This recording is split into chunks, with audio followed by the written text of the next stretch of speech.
Looking for an opportunity where you can grow your career, be appreciated, and be an owner where you work? Did we say owner? Yes! MEC is an employee owned company that is highly motivated and actively supports the communities in which our facilities are located. Mayville Engineering needs you. MEC is an employee owned business where our focus is on our customers' success. MEC has been named the nation's #1 fabricator for 12 consecutive years in a survey published by the Fabricator magazine. Join the MEC family today. Full and part-time positions are available. $1,000 sign-on bonus, 401k, vacation and holiday pay, gain sharing program, employee stock ownership, medical, dental, and vision insurance, short-term and long-term disability, and shift premiums for second and third shift.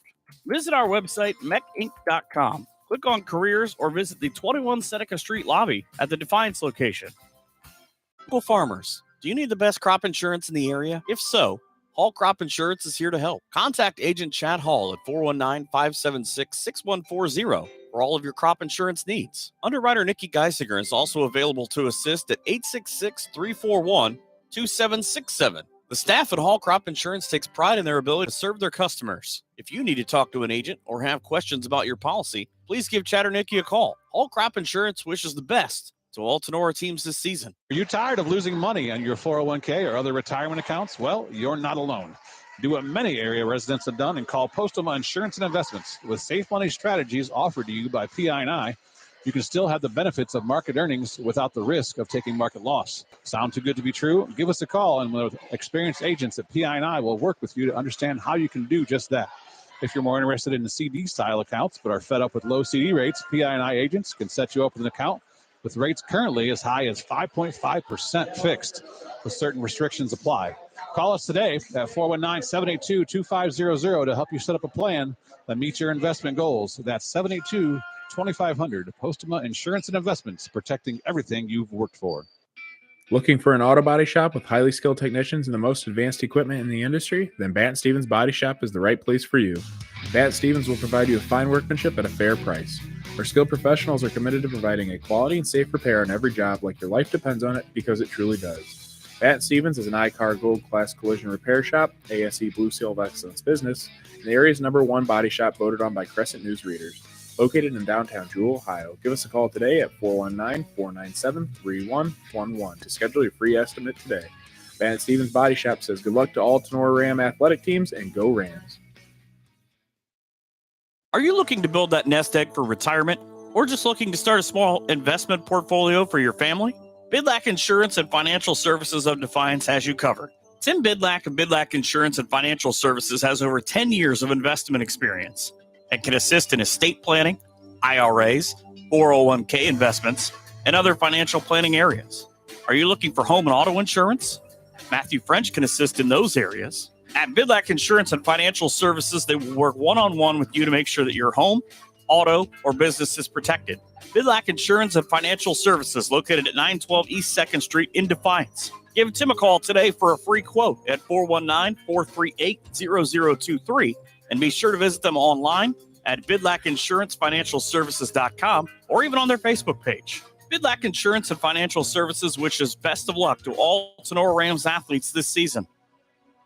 BSN Sports, the recognized leader in team athletic gear. BSN forms partnerships with educators, coaches, and students to build school pride, student engagement, and community spirit. Our partnerships give you access to the most brand names in the industry with all of the hottest products at the best prices. From Nike to Wilson to Under Armour, we can customize any team needs. Since 1972, BSN Sports has brought you the brands that make you untouchable on the field, the court, or anywhere else you play your sport. Contact BSN local sports rep Jim Garris for any of your sports needs at 419-576-8940. Have your hair and nails gotten out of control over the past few months? Cut and Polish Salon of Defiance is your local salon to get all pampered up. Cut and Polish Salon offers a vast range of quality services, including haircuts, highlights, specialty coloring, waxing, manicures, and pedicures. Please schedule a visit at their fun, relaxing salon where you can be sure that all of your hair and nail needs are a top priority. Cut and Polished Hair and Nail Salon is located at 413 Hopkins Street in Defiance. Be sure to book your appointment today by calling 419-576-5087 or do your booking online by visiting their Facebook page. Cut and Polish Salon says, remember, it's all fun and games until someone breaks a nail. Cut and Polish Salon is a proud supporter of Tinora Rams Live. Cut and Polish Salon owner Jenny Bidlack says, go Rams.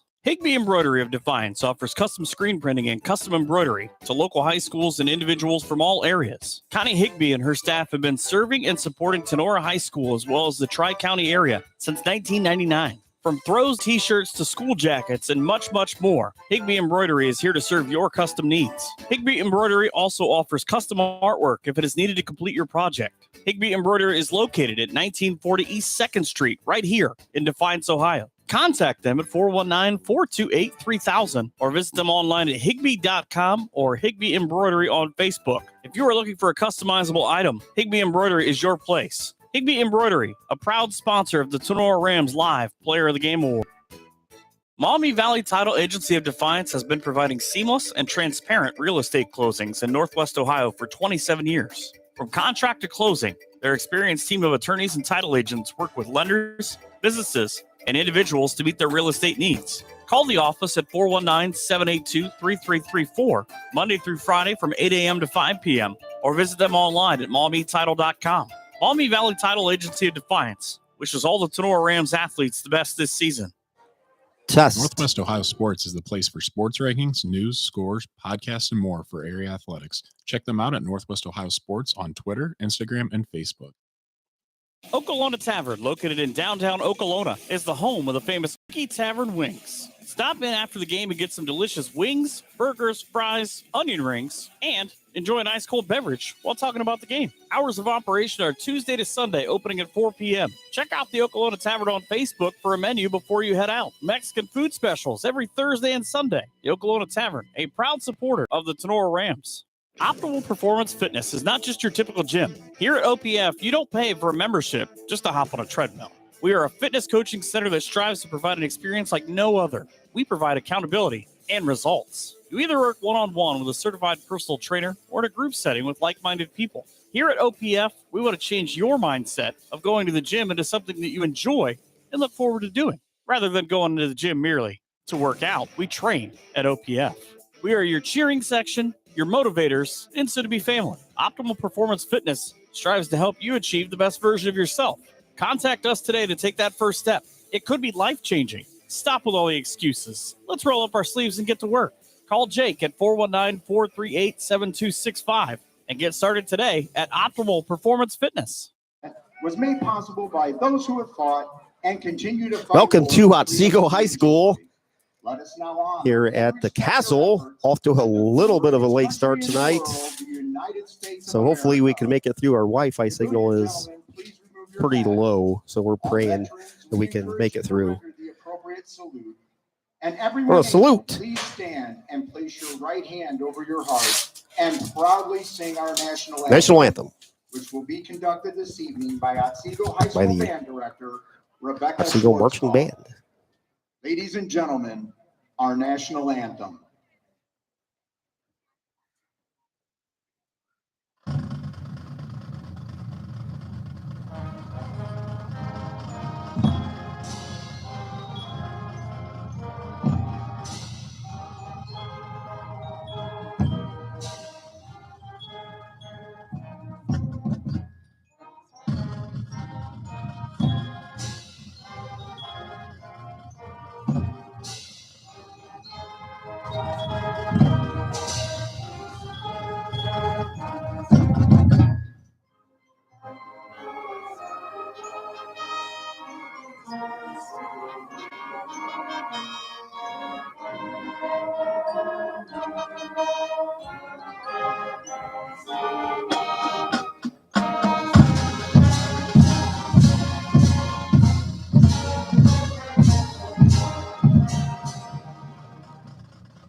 We'd like to wish a happy birthday to Carol Hennon. She's a 1968 Otsego grad and a 4-year member of the Otsego Marching Band. Again, a 1968 graduate. We'll let you do the math.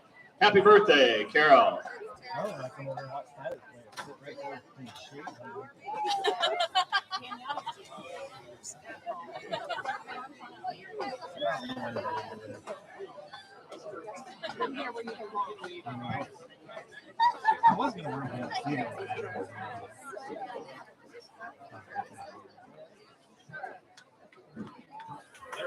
Welcome back to Otsego High School. Keith Brown, Logan Bailey, Coach Tony Fairchild here, Dr. AJ in Iowa. We'll struggle through the setup here during the pregame. We're hoping number one, we stay online because of low Wi-Fi signal. Number two, we're hoping we stay online as our equipment does not overheat because we're, as you can tell, staring right directly into the sun, trying to protect it as much as we can. But our setup during pregame did clearly not go according to plan. But thank you, Josh and Brad Signs. Signs Excavating pregame. Rams come in at 0-1. Otsego Knights also come in at 0-1. Broadcast booth tonight, Cut and Polished Hair and Nail Salon. That is at 413 Hopkins Street in Defiance. In-game scoreboard, Drop Zone Pizzeria. And Stryker and Ayers voted best pizza this year. And pregame, Signs Excavating of Defiance. Your video sponsor is always Baton Stevens in downtown Jewel, Ohio. Stats brought to you by BSN Sports. Mr. Jim Gare's First Downs brought to you by Hall Crop Insurance, Chad Hall. Timeouts brought to you by Clubhouse Pizza and A. Thank you, Jason and Rachel Gilliam. Touchdowns for the Rams brought to you by Oklahoma Tavern, Brad and Julie Wilkerson. Post game, if we make it that far, hopefully we do. Bidlack Insurance and Investments, Mr. Tim Bidlack. Your player of the game in a Rams victory is Connie Higbee. Uniforms, Rams in the all whites. Otsego with the orange tops and the white pants. Your David Frank weather forecast. Sunny now, clouds in the background. It is 79 degrees, but it's about 109 inside the press box here. Guys are scrambling around. We're getting ready to set up. Coach Fairchild. Ready to go. Ready to go. It'll be a little difficult calling the action here tonight, Keith. I'm going to be blinded for about the first quarter and a half, it looks like. Coach Fairchild with the best one-liner so far this season. I'm going to have to turn around because I'm getting cooked like a rotisserie chicken. It's like a roaster up here, man. Sun's shining right in this window. I look down and everyone's just dripping in sweat right now. So it's going to be an interesting one. We didn't have to work out today because we each lost about 6 pounds so far during our setup, as we said, which didn't go too well. Came in with my shirt tucked in, trying to look nice for the game, and my shirt's untucked and sweating like a hog. We were thinking about setting up on the rooftop over there. I can't imagine those poor fellers over there. Yeah, that's. Oh, my word. They're just getting cooked on the backside. We may get a break here, guys, because we are about 25 seconds away, I think, of some shade here. Oh, man. It's not supposed to rain, but wow, you're telling. Definitely looks like some clouds, doesn't it? Weather forecast per Coach Fairchild, 10% chance of rain. That's my phone. Good thing about a weather forecaster, you can be wrong and still be right. Rams will kick off. Tinora, for those of you listening on radio, and the all whites will be going left to right on your radio dial, as Marv Sebring would say back in the day. Everybody's going to be number 0 because I can't see anything else. Can't really see. Bishop has the ball teed up with a 40. Fantastic field here, guys. Wow, this looks beautiful. Excellent shape. It is great. The numbers are lined out in black. Bishop approaches the ball. High end over end kick. Back to the 11-yard line for the Otsego Knights. Returns it on the far side. Keaton Wallace on the return for Otsego. 18-yard line, looks like. About a 7-8 yard return. Nice coverage by the Rams special teams there. Excellent job. Alex Holmeyer stayed in his lanes and really made a nice tackle there to, pin Otsego back in their own 20. See what the Rams defense missing a key contributor tonight, Joey Geisinger, and a few others.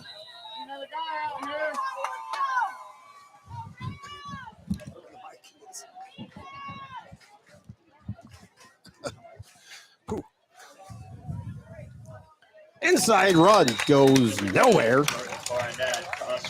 That one almost looked like he was trying to run a read option. They just couldn't determine whether he wanted to pull it or if he wanted to hand it off there.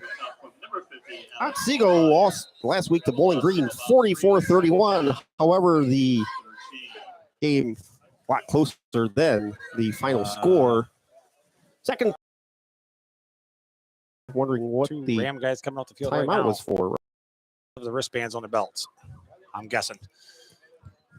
Thanks for joining us. Like I said, I'm not sure if our video is choppy or not. If it is, Logan, we got an SD. We can upload that later. We'll get everyone some high definition. Yes. Shotgun formation, ball on the far side hash. Back to throw. Complete over the middle. Caught. Jack Simpson with the catch. Simpson had 10 catches last week for 98 yards. A little bit of hurry up offense from Otsego. 3rd and 5 from their own 22. Shotgun formation, straight back throw over there. Oh, almost intercepted off the hands of the Rams linebacking core. Owen Ackerman had it sail over his head. Rams defense does hold on the first Otsego night drive, forcing a 4th down, be 4th and 5 from their own 22. 11:07 to go. Thanks for joining us here on Snow Rams Live. And we do have some shade, which it looks like it's going to last the rest of the night, hopefully. That lasts a while at least. I thank goodness, because it was cooking us. I showered before I came. I got to shower when I get home. No. Back deep is Cohen Feehan. He averages 39.8 yards a kick last week on 4 kicks. High snap. Oh, I thought Gusweiler had that. Gusweiler. Ball hits at the 50 and rolls into Ram territory. Touched at about the 46-yard line. And we talked about last week, guys. Grady just a whisker away from getting a block. I think you would think that's the one thing that teams would scout. But every week he's right there. That is close as you can get without actually blocking it. I just want to mention something too. You know, excellent job of the Tinora defense. Last week we saw them give up a touchdown on the first play from the opposing team. This week they make them go 3 and out. So much improved, and they're not playing behind to start the game off. Absolutely. Yes. 2 receivers far side, 1 near side, 2 backs in the back. Well, actually, 1 back in the backfield. Graziani shotgun formation. Brady Gusweiler to his right. Ball's on the near side hash. Pitch goes to Gusweiler, brings it near side to the 50 to the 49-yard line. Oh, they said he stepped out of bounds about. Well, they're going to knock him out at about the 40. Yeah, about 45. Last week, Rams not much production on the ground. 28 carries for 79 yards, average 1.4 yards a carry. Grady had 12 carries for 35 yards last week. That's something, too. The Rams offensive line, they have 2 new offensive linemen this week due to a couple injuries. Andrew Richardson at right tackle, and I believe Alex Homeyer at left guard this week. Second one from the Knights 45. Hand off to Grady. First down, across the 40 to the 35, maybe the 34-yard line. Gusweiler straight ahead. Gets the Rams first down. Nice job by the Rams offensive line right there. Nice little hole right up the middle. 35-yard line. She said several times last week, the Rams did lose their entire backfield. Brandon Edwards, Cole Swinehagen, Colt Enders, and Dallas Dockenhouse. Was about 95% of the Rams' rushing yards. 2 receivers far side, Ackerman and Gilliam. Near side receiver is Radzik. Hand off to Grady. Goes left side, and he is hit hard there by a slew of Knights defenders. Picked up about 4 on the play. Rams must really like that play. It's about the 3rd one we've seen where he just kind of tosses it to Gusweiler coming out of the backfield, and a little toss right off the edge of the tackle there. But, you know, they're picking up, 3, 4, 5, 6 yards at a time. So keep coming back to it. Ball's on the far side hash on the Knights 32-yard line. We're under the 10-minute mark here in the opening quarter. Thanks for joining us on this Friday night, week 2. Here from Otsego High School, the Castle, they call it. Fantastic crowd again. A lot of Ram fans made the trip. Graziani straight back look, fires deep on the far sideline. Ackerman out there has it just tip off his fingertips. They threw a flag. Going to have a pass interference call. Looks like it's a defensive hold over there on the far sideline. Will result in a Rams first down. Boy, that was just off his hands. It was a nice ball thrown out there. Ackerman got a step on the defender. Maybe he grabbed a hold of his jersey or something over there. Rams played Liberty Center very well last week, almost into the first half. And the second half was a completely different story. But through one half, the Rams battled the Tigers toe-to-toe. Yeah. Trailing 15-14 at the half. Yeah, and then was leading most of that half until about midway through the second quarter until they committed an unfortunate turnover. And Liberty Center, of course, capitalized on that and still only down by 1 at half. Actually, the hold does not give the Rams a first down. It's 2nd and 2. Hand off to Grady. Knox to the ground. It's going to be Get about short. maybe a half a yard on the play. It's going to be 3rd and a long 2. Yeah, it looked like someone from Tinora missed the block on that one. Gus Weiler had the ball, and he was met right at the line of scrimmage by an Otsego defender. We put our crowd mic right in front of the 2 of the loudest fans here in the stands. So we're going to have to tone that down a bit. Shotgun formation. 2 receivers far side, 1 near side. Graziani, man in motion. Carter Gilliam does not get the first down. There's a flag on the play. Not sure what that's going to be. Might be a face mask. They grabbed Carter's face mask on the way through. We're calling a hold on us. See what the Otsego wants to do here. If they want to accept that or decline it, you assume be 4th and a long 1. On a half-yard gain for Carter, maybe. I think you're just outside there. Looks like they're going to accept it. Yeah. So we'll bring up another 3rd down for Tinora. I don't know that I do that, guys. I think I'd just leave it right there and force the Rams to run the ball after losing about a yard or 2. Rams look good. Give them a shot here with the pass. I think the Rams can capitalize on this. And Rams had a 2nd and 2. That was 3rd and 11. All the way back to the Knights 41, 8:40 and winding here in the opening quarter. No score. Rams' first series, Otsego was 3 and out. Graziani straight back drop, looking, fires on the far side. Nobody out there. Ball falls harmlessly between Rosti and Ackerman. Rosti, as he's known here at Otsego. 8:26 to go. It's 4th down for Tinora, 4th and 11. Right, punt it away here.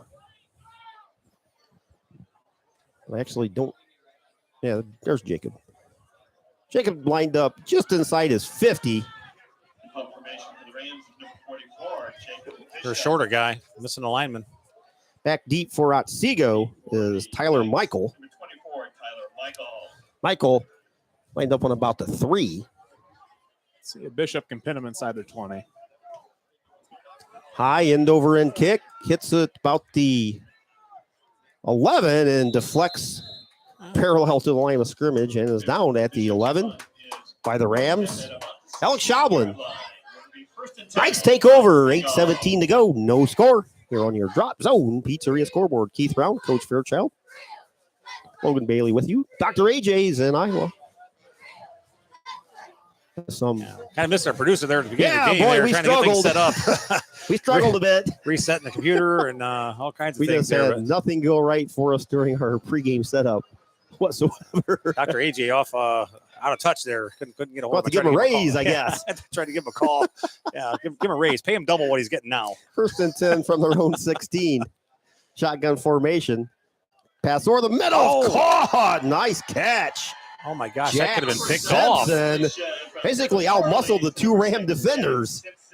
Talk about a big wide receiver. Jack Simpson, 6'3", 200 pounds. I mean, he just looks massive out there catching the ball across the middle. Like a man amongst boys on that.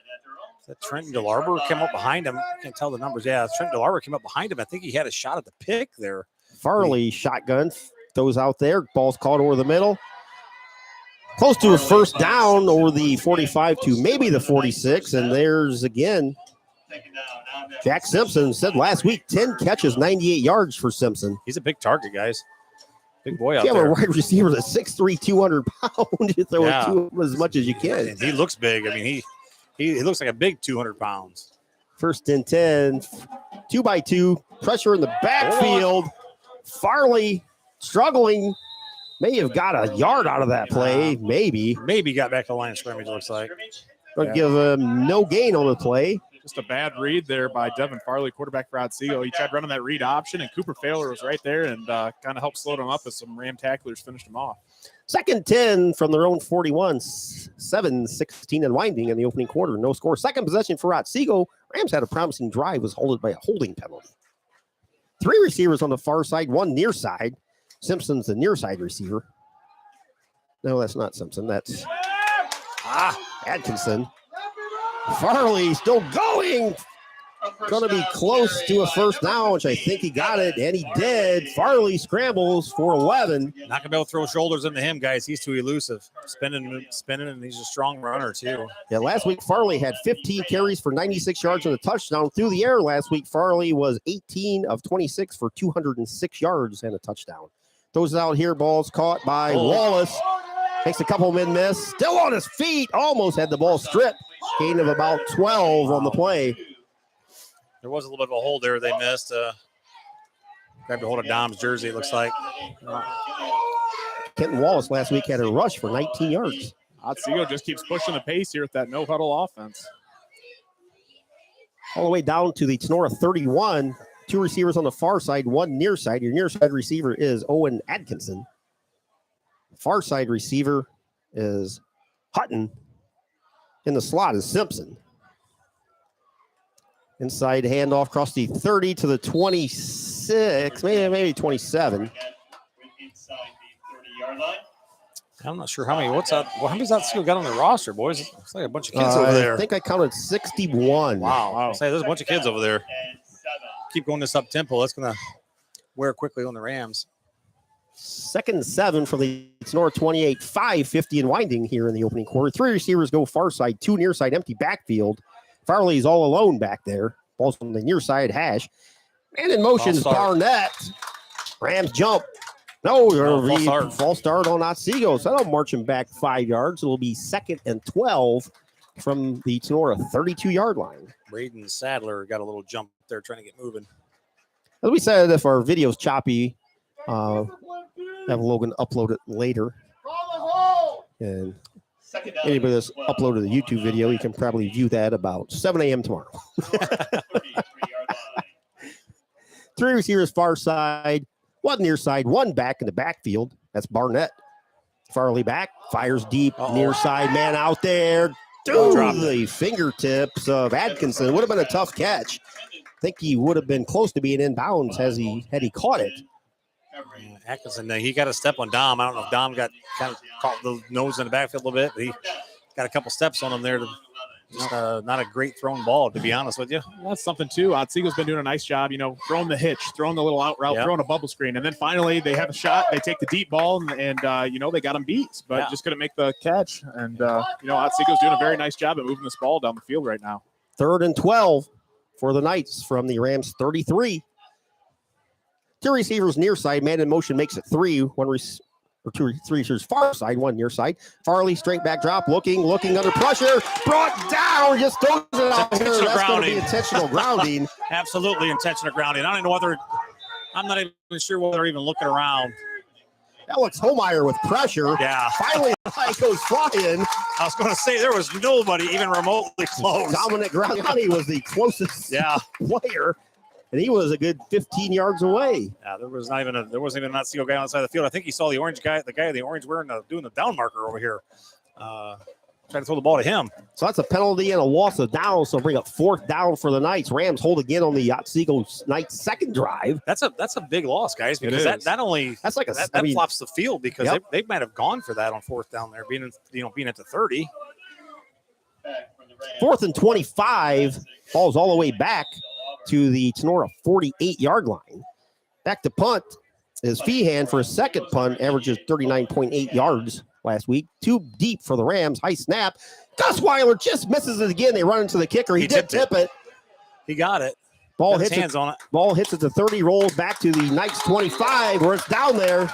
I'm not sure who got it, whether it was Radzik or Gus Weiler. They're both in there. Oh, sorry, Ross Dye. Oh, that's 2 in a row that's been tipped. So he saw it coming because he angled his kick towards the Rams sideline.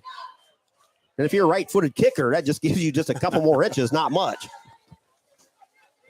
5:09 to go. Rams on the field for their second drive. Graziani heads out there. Again, as Logan said, Rams missing several key starters tonight on both sides of the ball.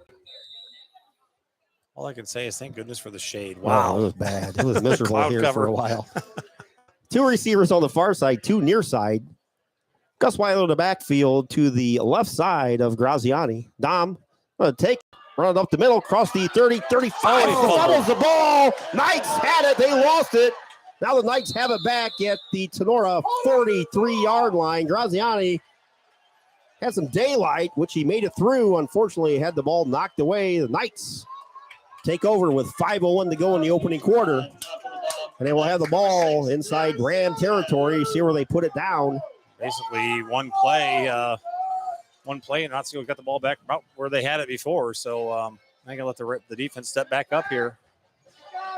That's going to be a long night if the Rams defense is on the field for any considerable length of time, because it is still, the temperature may not be as warm as it was the last couple of days, but there's still a lot of humidity here in the air. Looking at your phone there, Keith, says 74 degrees now, so it's dropped quite a bit.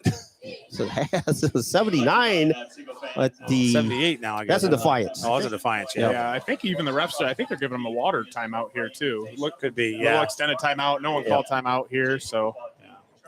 Well, it's something we learned yesterday, this week. You know, you guys know, I coach junior high football, and we talked about this on the way over here, but there's rules in place for when the temperature that I've never known about until just this week.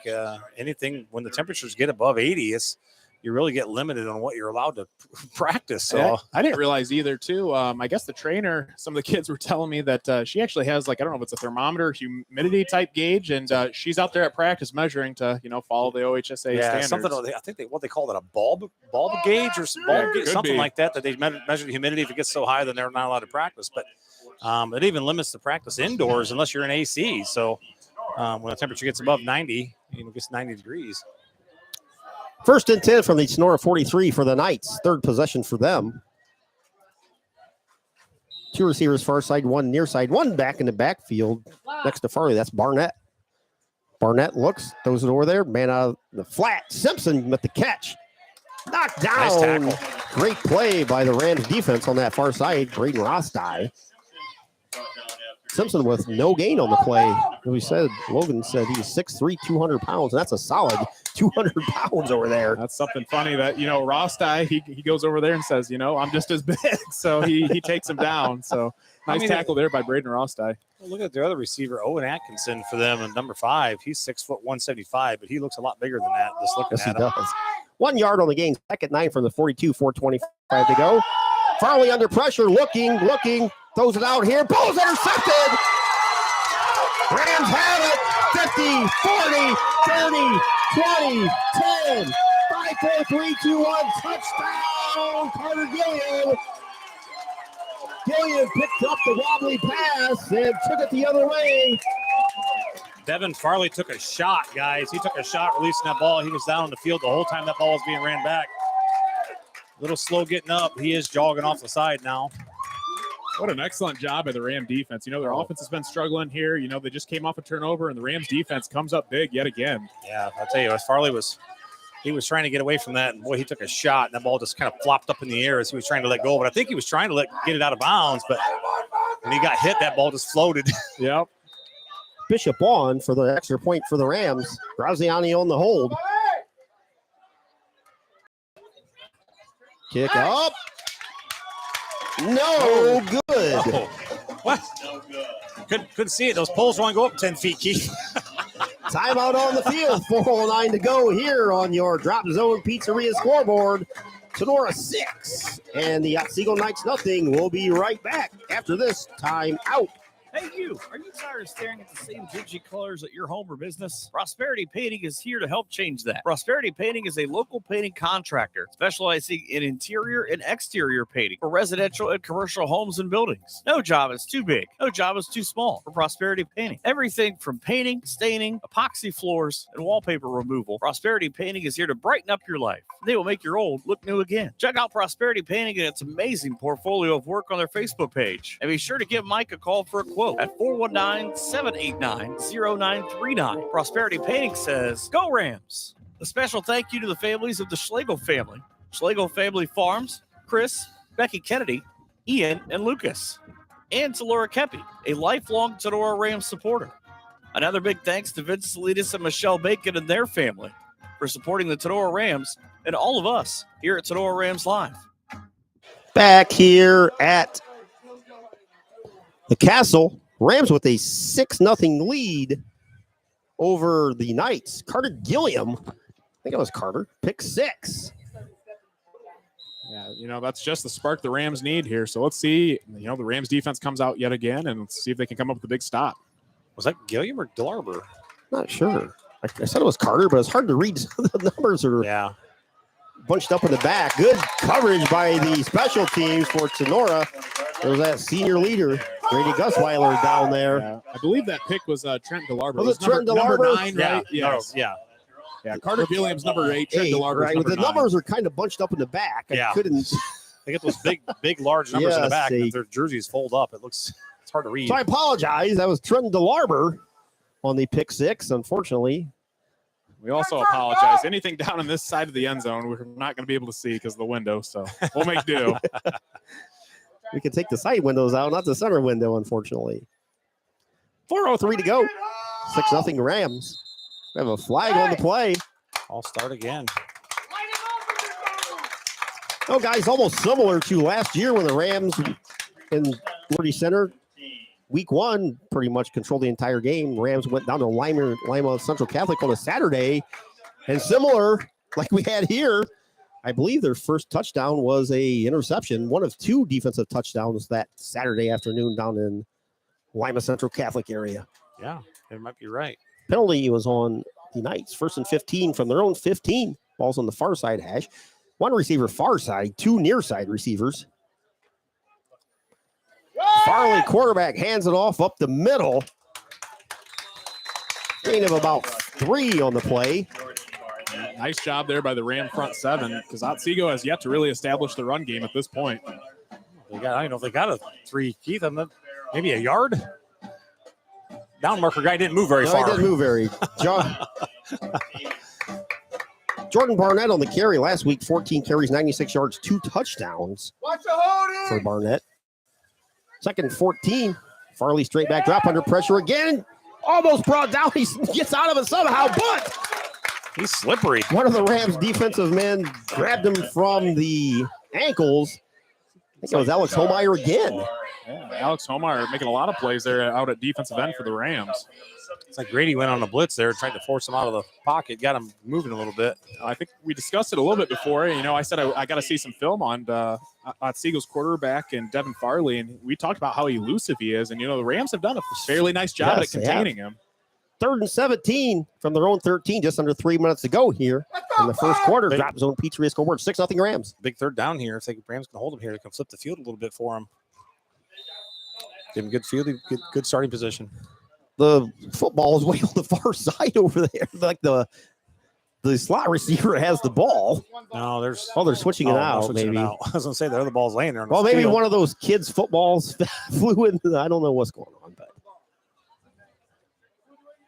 get it all set. Refs are lecturing the Otsego ball boys. They're talking to the players. I'm not sure. I don't know. Now they get the ball back. Now they're throwing the ball back in. Now they're throwing the ball back in. No, we want the sticky ball for this pass.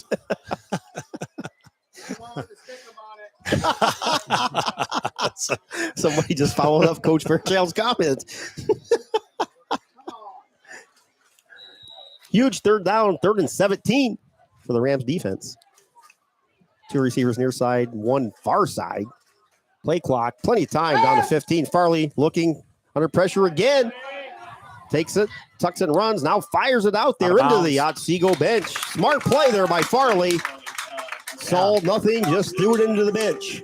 Ackerman and Carter Gilliam back there, double covered. Nobody to throw the ball to there. 4th and 17.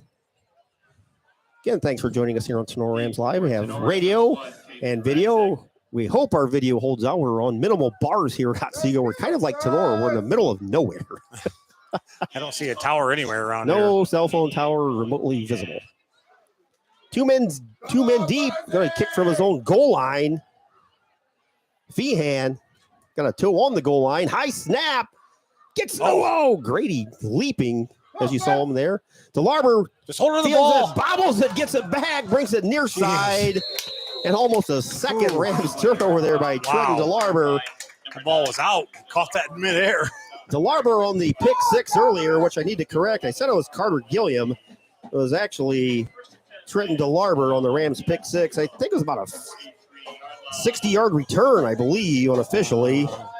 Yeah, probably about that. Yeah, we got to be careful with Grady jumping up like that. Yeah, that would have been a penalty, he actually. got penalized last year for that. Yep. Cannot leap.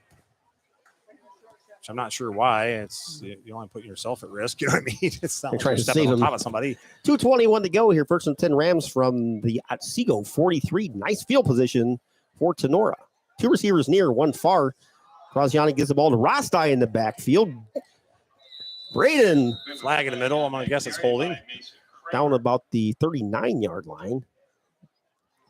Getting about 3, maybe 4 for Rostai. See what the flag is.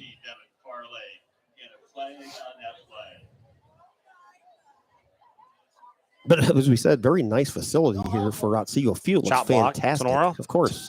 Chop We saw block. that 2 years ago, Surprise. several times a game. Yeah, I'm not sure what the. I honestly, I'd have to look at that. We get called for that so much. A lot. Is that something we teach? Because we get called for it so often. I really don't see it much other than when Tinora has the ball on offense. Like, well, yeah, that's when you're going can't- to get called for it. Because when you're engaged Right. with another, but when you're engaged, nobody else can touch that player. They're as supposed to far chop as block other them. teams, you rarely see that Right. called against anybody the Rams play. About 25. Ball now All the back. way back, 15-yard penalty. 42. First and 25, way back to the Otsego, or the Tinora 42. Big change of field position. Bishop in motion for Tinora. Goes far side. Graziani under pressure. Gonna tuck it and run. He goes nowhere. Actually, about a loss of 2 for Dom. Sacked on that play. Bring second and about 28. Number 7, Jake Love. All the way back to the 40-yard line. Just under 2 minutes to go here in the first half. 6-0 Rams. Looked like he wanted to hit Jake Bishop running out of there into the flats, and I don't know what spooked him off of that read. Dom kind of pulled it down and tucked it, and by then you get all the defensive linemen from Otsego. So Yeah, he looked there, and then he also looked back. He was going to try to look back for Grady, but Grady's got covered. They did a nice job picking him up out of the backfield. 2 receivers far side, Ackerman and Rostai. 2 receivers near side, Bishop and Radzik. 1 back in the backfield, Geisinger. Graziani has the ball deflected. Wow. Rams caught a break there. The ball was deflected in the air by Wyckoff, and he couldn't find it. Kind of like a catcher that can't find the ball, and it literally almost hit him in the helmet I'll tell you on the what, way down. Graziani's got to do a better job too. That ball was up in the air. He didn't even really act like he was looking for it. Swat that thing down. Yeah, get it swatted down or catch it. Get rid of it, one or the other.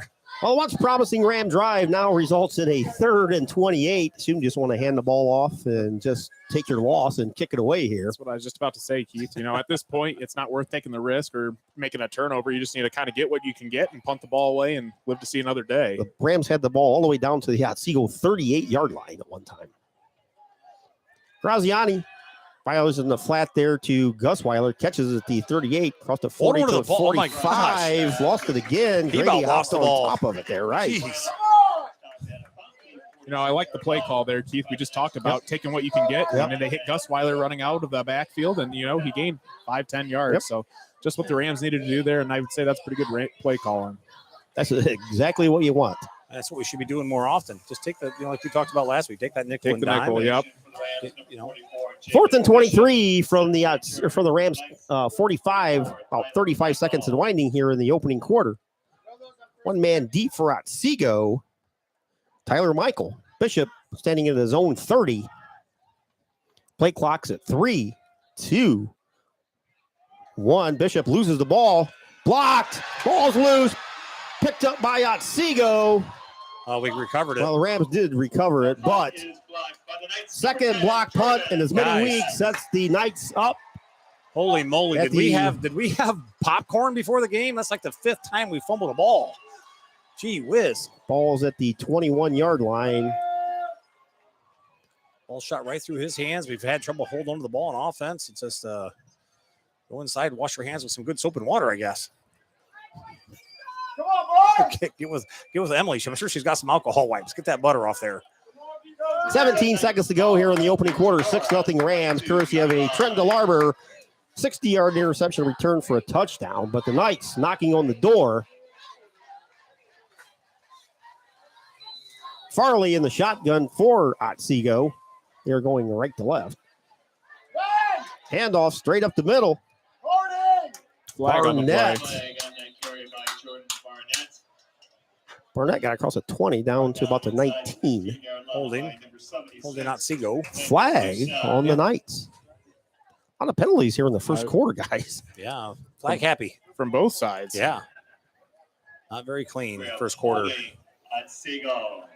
Harrisville on top, 13-0 over Delphus Jefferson. My good friend Gary from Ayersville. Little rematch game, the part Yeah, three. part three. Yeah. Ayersville took Delphus Jefferson in the regular season, but Delphus Jefferson, I believe they beat Ayersville at home in the playoffs last season. So big game there. Under 5 seconds to go. Otsego just going to kill the quarter. We're going to head to the second quarter with the Rams ahead of Otsego by a score of 6-0 on your Drop Zone Pizzeria scoreboard. We'll be back right after this time out.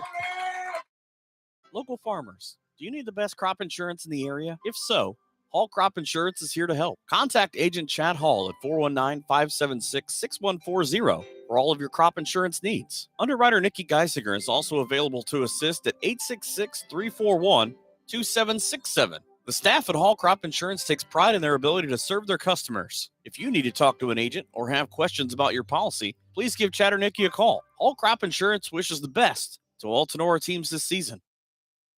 Are you planning an upcoming event, big or small, breakfast, lunch, or supper? Brothers Tacos in Defiance has family recipes from generations that we can't wait to share with you. Hosting a public event? Brother Tacos is an authentic Mexican food vendor here to assist. We invite anyone in Defiance or the surrounding areas to check us out on our Facebook page, Google, or our new website, 567-344-0055. Brother Taco in Defiance is a proud supporter of the Tinora Rams Live. Back to the action on Tinora Rams Sports Live. Back here at the Castle at Otsego High School, Rams with a 6-0 lead, courtesy of a Trent DeLarber 60-yard return on the interception. Otsego was knocking on the door. Holding call backed them up 10 yards. 1st and 10 from the Rams 32-yard line as we start quarter number 2.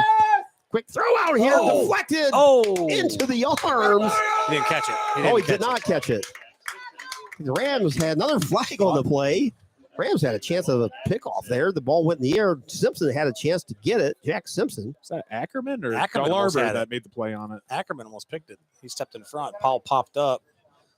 Ball popped up, and I thought DeLarber was about caught it on the ground. He went for the tackle instead.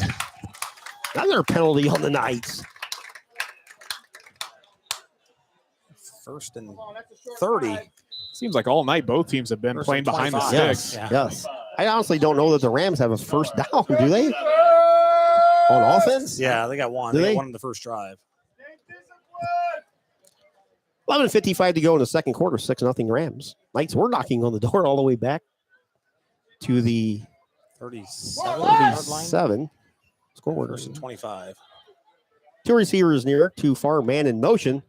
Farley gives it to that man in motion. Hutton tries to cut it up inside. Couple Rams miss. Now he's taken down just short of the 30. Gave him about 7 for the Knights on that 1st and forever. That's why I learned Graziani over there on the tackle. Good little game there by Otsego. Nice little jet sweep. Still a long ways to go for Otsego. Oh, yeah.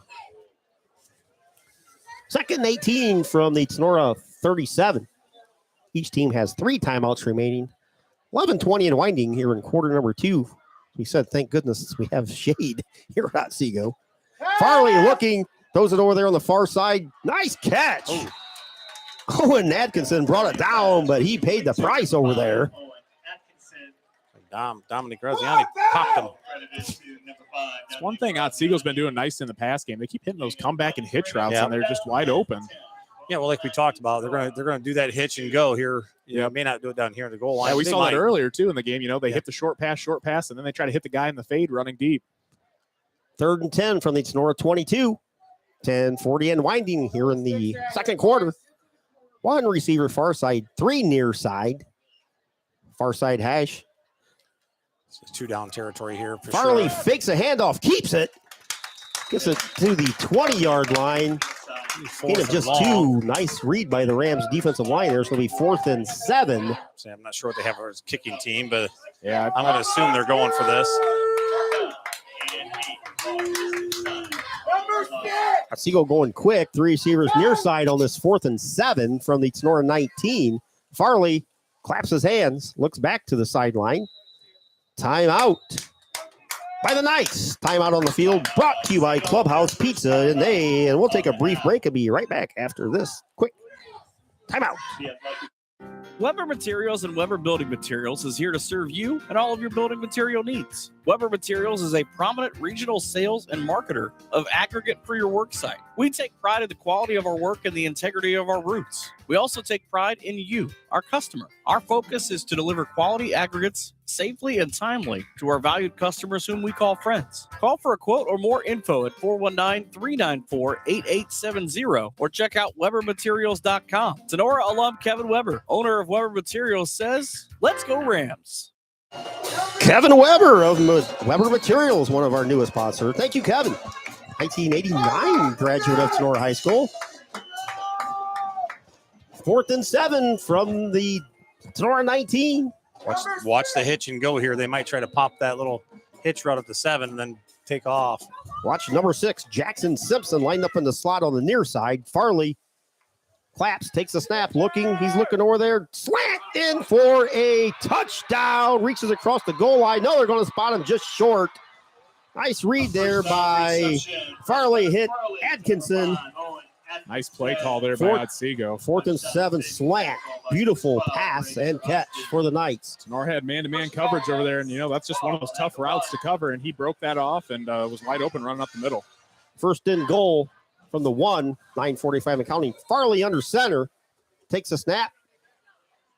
And he gets pushed in for the touchdown. We are tied at 6. 9:40 to go here in the second quarter. Farley on the 1-yard carry ties the game at 6. Rams defense had him set up. 4th and 7. Yeah, I'm not sure they just ran that quick slant. Linebackers are playing back a little bit to guard against that big throw and gave that underneath route.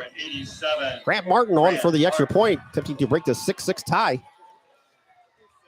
Kick is up by Martin, long enough. Good. Otsego grabs a 7-0 lead. 9:40 to go here in the half on your Drop Zone Pizzeria scoreboard. It is 7-6. The Knights of Otsego have taken the lead over the Tinora Rams. We'll be back right after this. Time out. Okolona Tavern, located in downtown Okolona, is the home of the famous Okie Tavern wings. Stop in after the game and get some delicious wings, burgers, fries, onion rings, and enjoy an ice cold beverage while talking about the game. Hours of operation are Tuesday to Sunday, opening at 4 p.m. Check out the Okolona Tavern on Facebook for a menu before you head out. Mexican food specials every Thursday and Sunday. The Okolona Tavern, a proud supporter of the Tinora Rams. Here comes more Tinora Rams sports action. Back here at the Castle, 9:40 to go in the half. Otsego with a 7-6 lead over the Rams. Rams had Otsego backed up. They had a 4th and 7. There's a little too much cushion on the far side. One thing you guys really don't see too much in football at all is the old bump and run coverage. And right there would have been a perfect opportunity. You bump that receiver right when he comes off the ball. You interrupt that timing. Yeah, don't let him release. Don't let him release clean anyway. That's almost something like that. Liberty Center runs a lot of tight man-to-man, almost similar to that. I mean, I wouldn't say it's as aggressive, but one of the few teams, like you said, Keith. Josh Tari has the ball teed up at the 40. 2 men deep for the Rams. DeLarber on the far side and Ackerman on near side. Ball goes to DeLarber. Well, that's Gilliam, I believe. Field at the 10, brings it near side, 25, breaks it outside, 30, 35, 40. Carter Gilliam won't release him over there. No, that was DeLarber again. You got to get... You can't tell 9 and number 8 tell apart. 8 and 9 apart. DeLarber on the return again. Need to take that 9 and cut off a little bit of it. The numbers are big, but they're all too big. You can't decipher. At least I can't. They look to me from here. They look the same. From here, it looks like an 8. They've got just a little crease in them enough where it just meshes together. Need to have somebody spray paint that 9 and half there. 9:30 to go.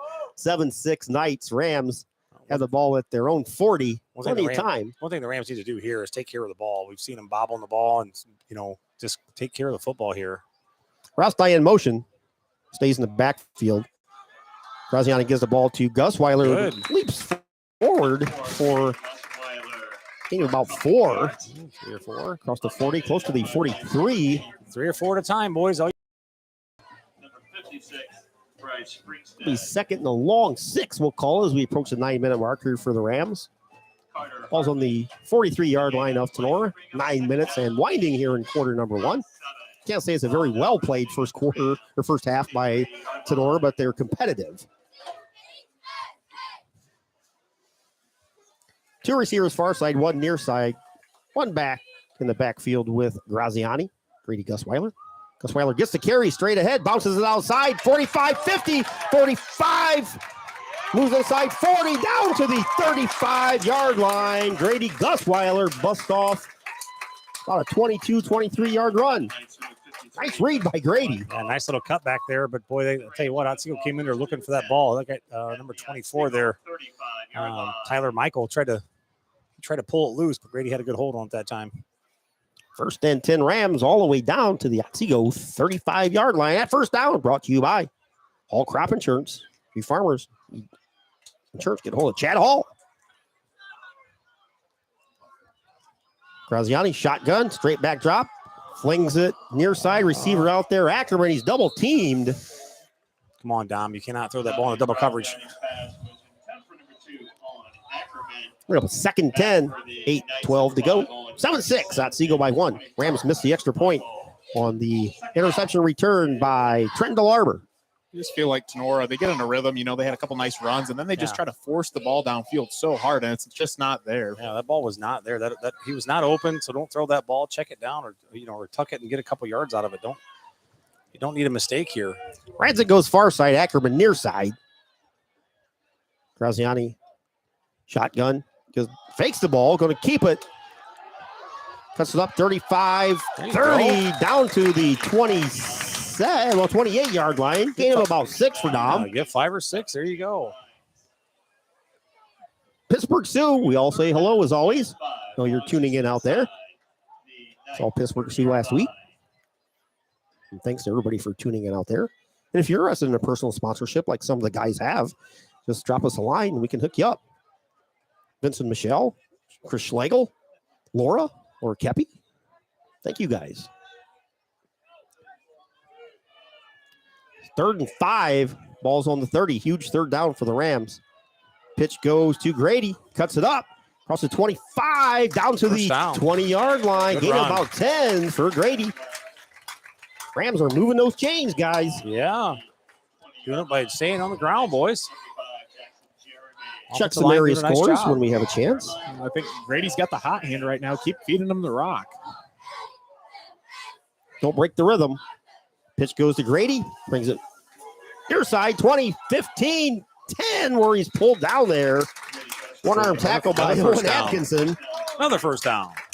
Back-to-back nice gains by the Rams. We hit the 7-minute mark here in the first half.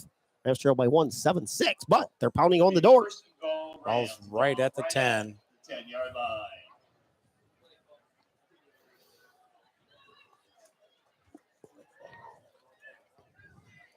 Rams need to go ahead and just punch this ball in. Rams have 3 timeouts remaining. Ball's on the near side hash. 2 receivers far side. Ackerman is your near side receiver. Whistle. Timeout on the field. Timeout Knights. And we'll take a brief timeout. 6:44 to go here in the opening half. 7-6. Otsego is up by 1. We'll be back right after this here on Tinora Rams Live. Have your hair and nails gotten out of control over the past few months? Cut and Polish Salon of Defiance is your local salon to get all pampered up. Cut and Polish Salon offers a vast range of quality services, including haircuts, highlights, specialty coloring, waxing, manicures, and pedicures. Please schedule a visit at their fun, relaxing salon where you can be sure that all of your hair and nail needs are a top priority. Cut and Polished Hair and Nail Salon is located at 413 Hopkins Street in Defiance. Be sure to book your appointment today by calling 419-576-5087 or do your booking online by visiting their Facebook page. Cut and Polish Salon says, remember, it's all fun and games until someone breaks a nail. Cut and Polish Salon is a proud supporter of Tinora Rams Live. Get a hold of Jenny Bidlack. Need your hair done or your nails. Building quite the crew over there on Hopkins Street. Jenny and her crew have grown by the month, I believe, for the last year or so. Let's see what Tinora does here for play calling. Yeah, Tony and I were just talking. They keep hitting that toss to Gusweiler. It'd be nice to hit a slant or something coming across the middle. Grady straight up the middle, gets down to the 5-yard line. Nice little read, cutting back and forth in there, weaving his way through traffic. Nice little gain. Tries been all Grady. I think at this point, you almost got to give the ball him again so he can score. 2nd 5. I don't know if the Rams, they had the down marker there, so I assume, no, they do not. Okay, so second goal from the 5. Yep. Yeah, they had the ball right on the 10-yard line on first down there. So 6:15 and winding here. Rams knocking on the door, trying to take the lead. Ball's right at the 5. One receiver far side, one near side. 2 backs in the backfield now. Graziani shotgun. He's going to take it himself. Cuts it up inside. 5, 4, 3, 2, 1. Touchdown. Touchdown, Graziani. Nice read. Nice cut up. Graziani from 5 yards out gives the Rams the lead. A little read option there, and Graziani read it right. And, Otsego was prepared. They had that whole left side of the field loaded, and they still say the same thing. Yes. Yeah, they were coming out there to stop Grady there, and Dom did a nice job of cutting that up and taking what he could get. I didn't think he was actually going to get in, but he found a little seam. Rams grab a 12-7 lead. Bishop on for the extra point, which he missed one earlier. I'm surprised the Rams didn't go for 2 here, try to get that 7-point lead. Graziani on the hold, low snap, scooped up, kicks in the air, and it's good. Rams with a 13-7 lead. Touchdown courtesy of Oklahoma Tavern. Stop out after the game for some wings, onion rings, and some tasty beverages. Oklahoma Tavern sponsored that Ram touchdown. 13-7, 5:59 to go on your Drop Zone Pizzeria scoreboard. Fantastic drive, guys. Just exactly what the doctor ordered for the Rams. Yeah, a lot of it on the ground. 99% of it was on the ground, I think. Tony, you brought it up just a minute ago. How long is this, or what are we going to do with this 1-point differential? When is it going to catch up, and then when is Tinora going to go for 2? I think that's always interesting to see because, if not, you're always playing one point chasing differential. A point, yes. Chasing that 1 point all game long. Yeah, so it's okay to go ahead and kick the ball there. Don't start chasing too early because then you're only up by you're only up by 5 and the touchdown beats you. So at least here you make him kick the extra point and anything can happen, just like it did with us in our first score. So I guess just take the points as you get them and worry about that later on when it really matters. Exactly. 5:59 to go here and a half. Rams minus 3 or 4 or 5 starters with a 13-7 lead over the Knights. Bishop has the ball teed up right in the middle of the 40. 2 back deep for the Knights. They're lined up just about at the 10-yard line. Almost no breeze here tonight at the Castle here at Otsego High School. Bishop approaches the ball a little short. End over end kick. Hits about the 20. Bobbled by one of the Otsego Knights. They jump on top of it about the 22-yard line. That's one of those balls that while you're one of the return guys, it looks good until you approach it, hits the ground, and it comes at you like a rocket off a bat. Yeah, shot up in the air at him. Hot ground ball. Got to field that maybe like a shortstop. Yeah, on the far side, the American flag is limp as well as the flags atop the tiny goalpost here at Otsego High School. Yeah, there's nothing blowing out there, is there? We always joked around about the flags on the goalpost. Doesn't take much to make those things move, and they're literally just hanging. Not the same place the Rams were last week, guys. Right before the half, guys, we have nobody out here. Slot receivers uncovered, and now we got trips out here. He didn't even look this way. Farley fires on the far side. Ball's out there caught. Gusweiler with the tackle after about a 10-yard gain. Wow. I'm not sure. I'd have been like calling an audible there. I guess maybe the Rams know something we don't know. I don't know. First down, just enough for a first down. First and 10 from their own 32-yard line. The Knights trail 13-7. Two receivers far side, two near side. Farley claps his hands. Handoff. Breaks a couple tackles. Gets to the 40-yard line is Jordan Barnett. Just short of a first down. Barnett picked up about 8 on the play. Two big gains there for the Knights. Timeout on the field. Rams with a defensive timeout, and we'll take a timeout with them. 5:38 to go in the half. 13-7 Rams with the lead here at the Castle over the Knights. Van Stevens Body Shop is your #1 voted auto collision repair facility in Northwest Ohio. We have recently built a brand new state-of-the-art 20,000 square foot body shop along with a 2,500 square foot addition to our paint shop. This includes a brand new eco-friendly paint booth that is top of the line. At Batten Stevens, we use the latest and newest technology the industry has to offer. We are your experts on all makes and models of vehicles and are the only Chrysler, Ford, and GM certified collision repair facility in Northwest Ohio. Give us a call today at 419-497-3111 to schedule your free estimate or stop by and visit us in downtown Jewell, Ohio. Batten Stevens Body Shop would like to wish all teams good luck this season. Timeout brought to you by Clubhouse Pizza and A. Stop on after the game. See Rachel and Jason in downtown Nay, Ohio. Big timeout there for the Rams defense. Coach Helton and Coach Becker out there in the middle of the Rams huddle.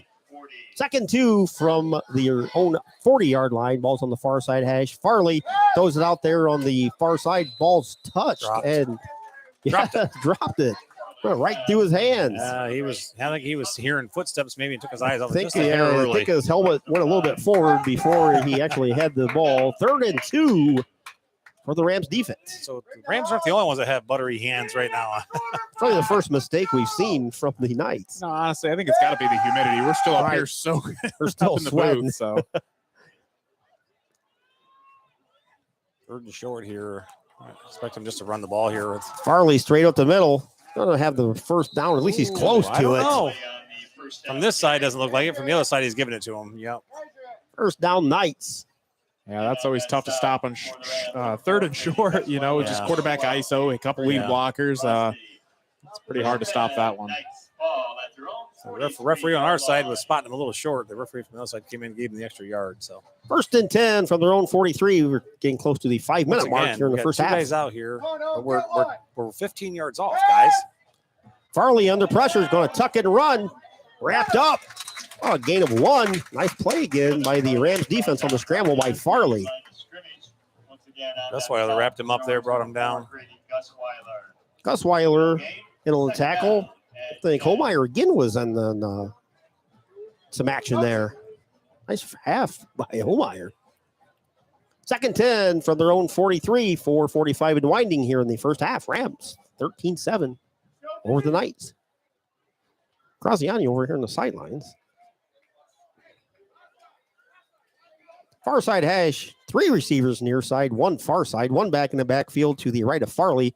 Farley does give it to Barnett, and Jordan Barnett gets maybe a yard on the play. It's going to bring up a huge 3rd and 9 for the Rams defense. Nice play. Was that Llewellyn? Cooper Farrell. I'm sorry. Cooper Farrell was in on that. Farrell and Schaublin. Yeah.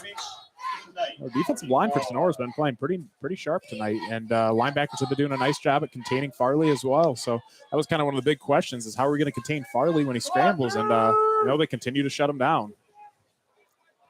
3rd and about 9. Three guys over here from the 43. Farley straight back drop, looks, fires it over here. Ball's knocked in the air, picked off by Braden Roski at the 50. All right. 2nd interception for the Rams defense. Rams stop that 3rd 9. Basically the same play they ran for a touchdown. They tried to run again for the first down. The Rams defense was right place, right time. We'll have the ball 1st and 10 at their own 48-yard line. 1st and 10 Rams. Ball's right in the middle of the O here at Otsego at the 48-yard line. Again, very nice field here. Got the outlines on the numbers. This right here, the Rams need to capitalize. They have good field position. They need to go down the field. 3 minutes plus left in the half. Yeah, go down and put some points here on the board.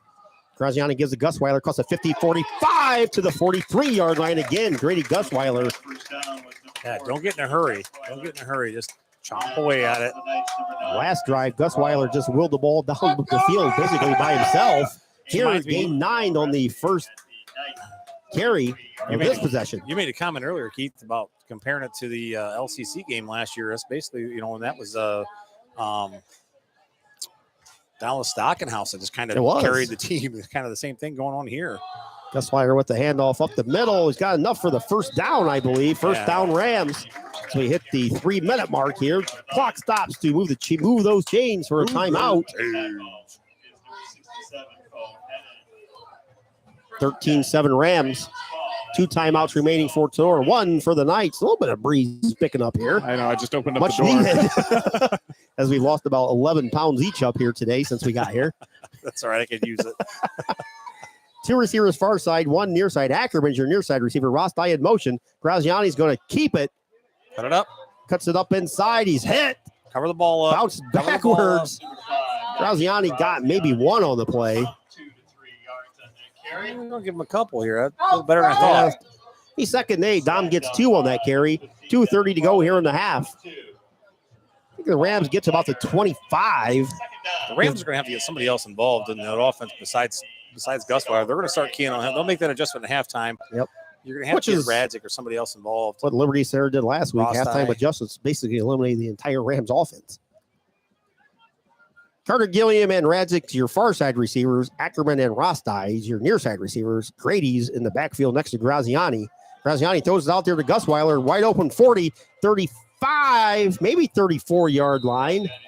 Gain of about 4 on the play is going to bring up 3rd and 4 for the Rams offense at the 150 mark of the half. Thanks for joining us, Keith Brown, Coach Fairchild, Logan Bailey.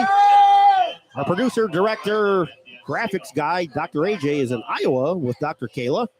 We say hello to Dr. AJ and Dr. Kayla, providing they're not giving some big chiropractic speech or something. Probably not this time of night. They're probably an hour behind us. Yeah, they're an hour behind us, but I'm pretty sure they're not giving a speech at this time. 3rd and 5 for the Rams offense. Blitz coming. Graziani trying to outrun him. He's going to tuck it and run. Dom, 30, 25, 20, 15, 10, 5, 4, 3, 2, 1. Touchdown, Rams. Graziani from 35 yards out made something out of nothing. We saw glimpses of that last year. The Wayne Trace game. There's a couple others. He makes something out of nothing, and he puts 6 on the board for Tinora and a huge score right before halftime. That's huge. That's a big time score. I thought he was dead at least once there. Yeah. Bishop on for the extra point.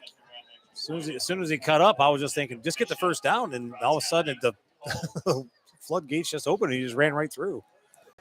High snap. Bishop gets it in the air. Good. 20-7 Rams. That touchdown brought to you by Oklahoma Tavern. Stop out after the game and see Brad and Julie Wilkerson. 1:11 to go in a half.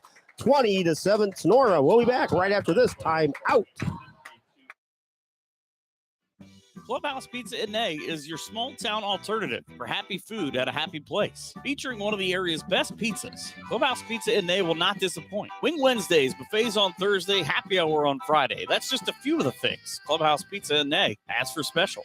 Stop out after the game for amazing food, great drinks, and an awesome atmosphere. Hours of operation are Wednesday through Saturday, 11 a.m. to 2 p.m. and 4 p.m. to 9 p.m. Or order some takeout, 419-658-2720. Come by for a visit at 210 East Main Street in Nay, or check them out on Facebook at Clubhouse Pizza Nay. Rachel and Jason Gilliam and the great staff at Clubhouse Pizza Nay are proud supporters of the Rams. Back here at the castle at Otsego High School, the good Dominic Graziani made an appearance. We've seen really nothing but good Graziani here tonight. Yeah, he's doing a pretty good job. He's settled in. The Rams are establishing that run game, which was something I talked about last week after the game, is that they need to establish the run game and let that take some pressure off of Dom and lets him do his thing. And Rams have done a nice job of that tonight, running the ball. So hopefully that continues. Fantastic run by Dominic Graziani has given the Rams a 20-7 lead, 35-yard touchdown run. That's the second score here tonight for Dom. Just need to keep our heads on straight, go down our lanes here, and don't give up anything big. Bishop with the ball right in the middle of the 40, approaches it. This is a line drive deep kick all the way back to the 10, goes through the receiver's hands of Otsego. He recovers, gets it to 15, and that's about all the further he's going to go. Jordan Barnett had the ball go through his fingertips. He recovered. Full head of steam, was knocked down at the 15-yard line. 1:04 to go in a half. Knights have one timeout, trailing 20-7. We talked about it before, and momentum playing a huge factor in the game. You can almost kind of feel it. It's all kind of going to Tenora's kickoff return, and they're pinned deep. I really like what we're seeing out of the Rams here into half. That was a big run. I don't know that I see anything. You don't know. Otsego's got a timeout. Only one timeout. See what they can do here. Probably depends on what they get here in the first down. Keep an eye on Jack Simpson again. Farley throws in the flat. Ball's caught. Oh, no, it's not. No, he hit the ground and came out. Actually, Rosti with that huge interception led to that score. That go off of some Tinora guy's head. That hit off of somebody deflected up in the air. Rosti just caught the rebound. Yeah. The slant on that 3rd and 9. Yeah. Slant pass, which they scored a touchdown on their hit somebody. side. Yeah. Looks like somebody hit somebody in the helmet and shot up in the air. 2nd and 10 for the Knights, way back on their own 14. 59 seconds to go. Ball's thrown out here on the far side. Caught by Keaton Wallace. Nice. Make the tackle. Come on. Made a couple Rams miss and got it close to the 30-yard line. So he may have stepped out of bounds about the 26, 27. 52.6 seconds to go. One timeout remaining. 20-7 Rams on your Drop Zone Pizzeria scoreboard. Ball's on the far side hash. 2x2 on the receivers. Farley throws it out there again on that far side. That's about the 6th or 7th pass we've seen out there. That pass again. Wallace on the reception. They're playing 10 yards off. They need to tighten up that coverage over there. If that's going to be there, I'd take that all day long and take that 4 every time. Otsego's just going to keep taking that and playing the sideline. It's working to their advantage, and the clock stops every time they're out. Carter Gillian comes off for the Rams. Once again, they're playing way off again, Logan. Yep. Just take that, get the 5 yards, go out of bounds. Farley, deep pass caught at about the 45 by Jack Simpson. That 6'3" frame came in handy there. Impressive catch. I'm surprised he kept his feet in on that one. 43.3 seconds remaining in the half. Gotta take away that outside, guys. We're just letting them have that sideline. 3 receivers on the near side, 1 far side, 1 back next to Farley to his right. Farley takes the snap, looks, fires near side, ball's caught at the 46. Immediately wrapped up is Wallace. Keaton Wallace again with the reception. At least that makes them burn their last time out. Ackerman on the tackle for Tinora. That is the final timeout for the Knights with 34.7 seconds to go. 2nd and 7 from their own 47. Not really sure why Otsego took that pass. I would have tried to save whatever I could to save that timeout. I definitely would not have thrown the ball in the middle of the field at that point, considering the outside's been working so well. It's like we talked. Even if they do have a kicker and they get it down the field, and what if they need that timeout to set up to bring out their field goal team? Right. So now you take that away, so kind of do or die here. Yeah, it just kind of eliminates some of the plays that you can do here. Even if you throw a decent pass over the middle, if he gets tackled, a lot of times they're going to run off the clock. Need somebody to go over there to half and get us some of those snow cones from that snazzy snow machine over there. It's got lights and everything. Blinking, blinking, blinking. 34.7 seconds to go. 2nd and 7 for the Knights. Ball's on the near side hash. 2 receivers far side. Farley throws a lateral. Double pass. Throws it out there over the head of the receiver. Nice Ackerman. Defense by the Rams. Ackerman and Carter Gilliam on the coverage. Ackerman should have caught that ball. He was coming in for the hit. That ball was right there. He should. Woo. Backward pass to Cohen Feehan, and Feehan launched it down the sidelines. Could have been called for a penalty. I think Otsego just got called for a penalty. Cussing at the referees. Unsportsmanlike conduct on somebody from Otsego. One guy was jawing. Marching back 15. That's costly. Gee whiz. 27.9 seconds to go. They had the ball sniffing Rams territory. It's funny, Tony. We were just talking about what's Otsego going to do. We said it's going to be do or die. What do? They try to throw a double pass and it just doesn't come up for them. And honestly, they were complaining about there might have been an early hit on the receiver, which I don't disagree. That could have been called. Yeah, I thought they may have touched him a bit before the ball got there, but hey, it was close. But let them play. You can't jaw with the referees, man. You can see there were several guys back there yelling, and the referee wasn't going to put up with it.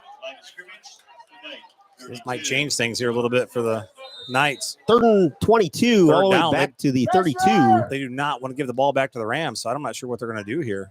Got a man deep. Rams for have 2 Tinora. timeouts left, too. Yeah, that's what I'm saying. Throws it out here near side. Ball's caught by Feehan. Smashed it Get him out of bounds. 40. And he does go out of bounds, which stops the clock. Well, no, I guess he didn't. He did stop the clock. Clock's still winding. Clock's still winding. We're about to put about 8 to 10 seconds Yeah. back on the clock here. Yeah. Ran 5 seconds off the clock. It was 19 seconds when he got pushed out of bounds. I don't think they're putting time on the clock. Wow. As much pressure as the Rams have gotten on special teams for the punts, they're going to have to add. I mean, that was a good that was 6 egregious. seconds. Oh, yeah. They left that run on purpose. There's no doubt about that. If I'm on the Tinora coaching staff, I'm out there yelling for I'm something. not sure why somebody's not saying it. Coach Becker's not even saying a word, so nobody's even.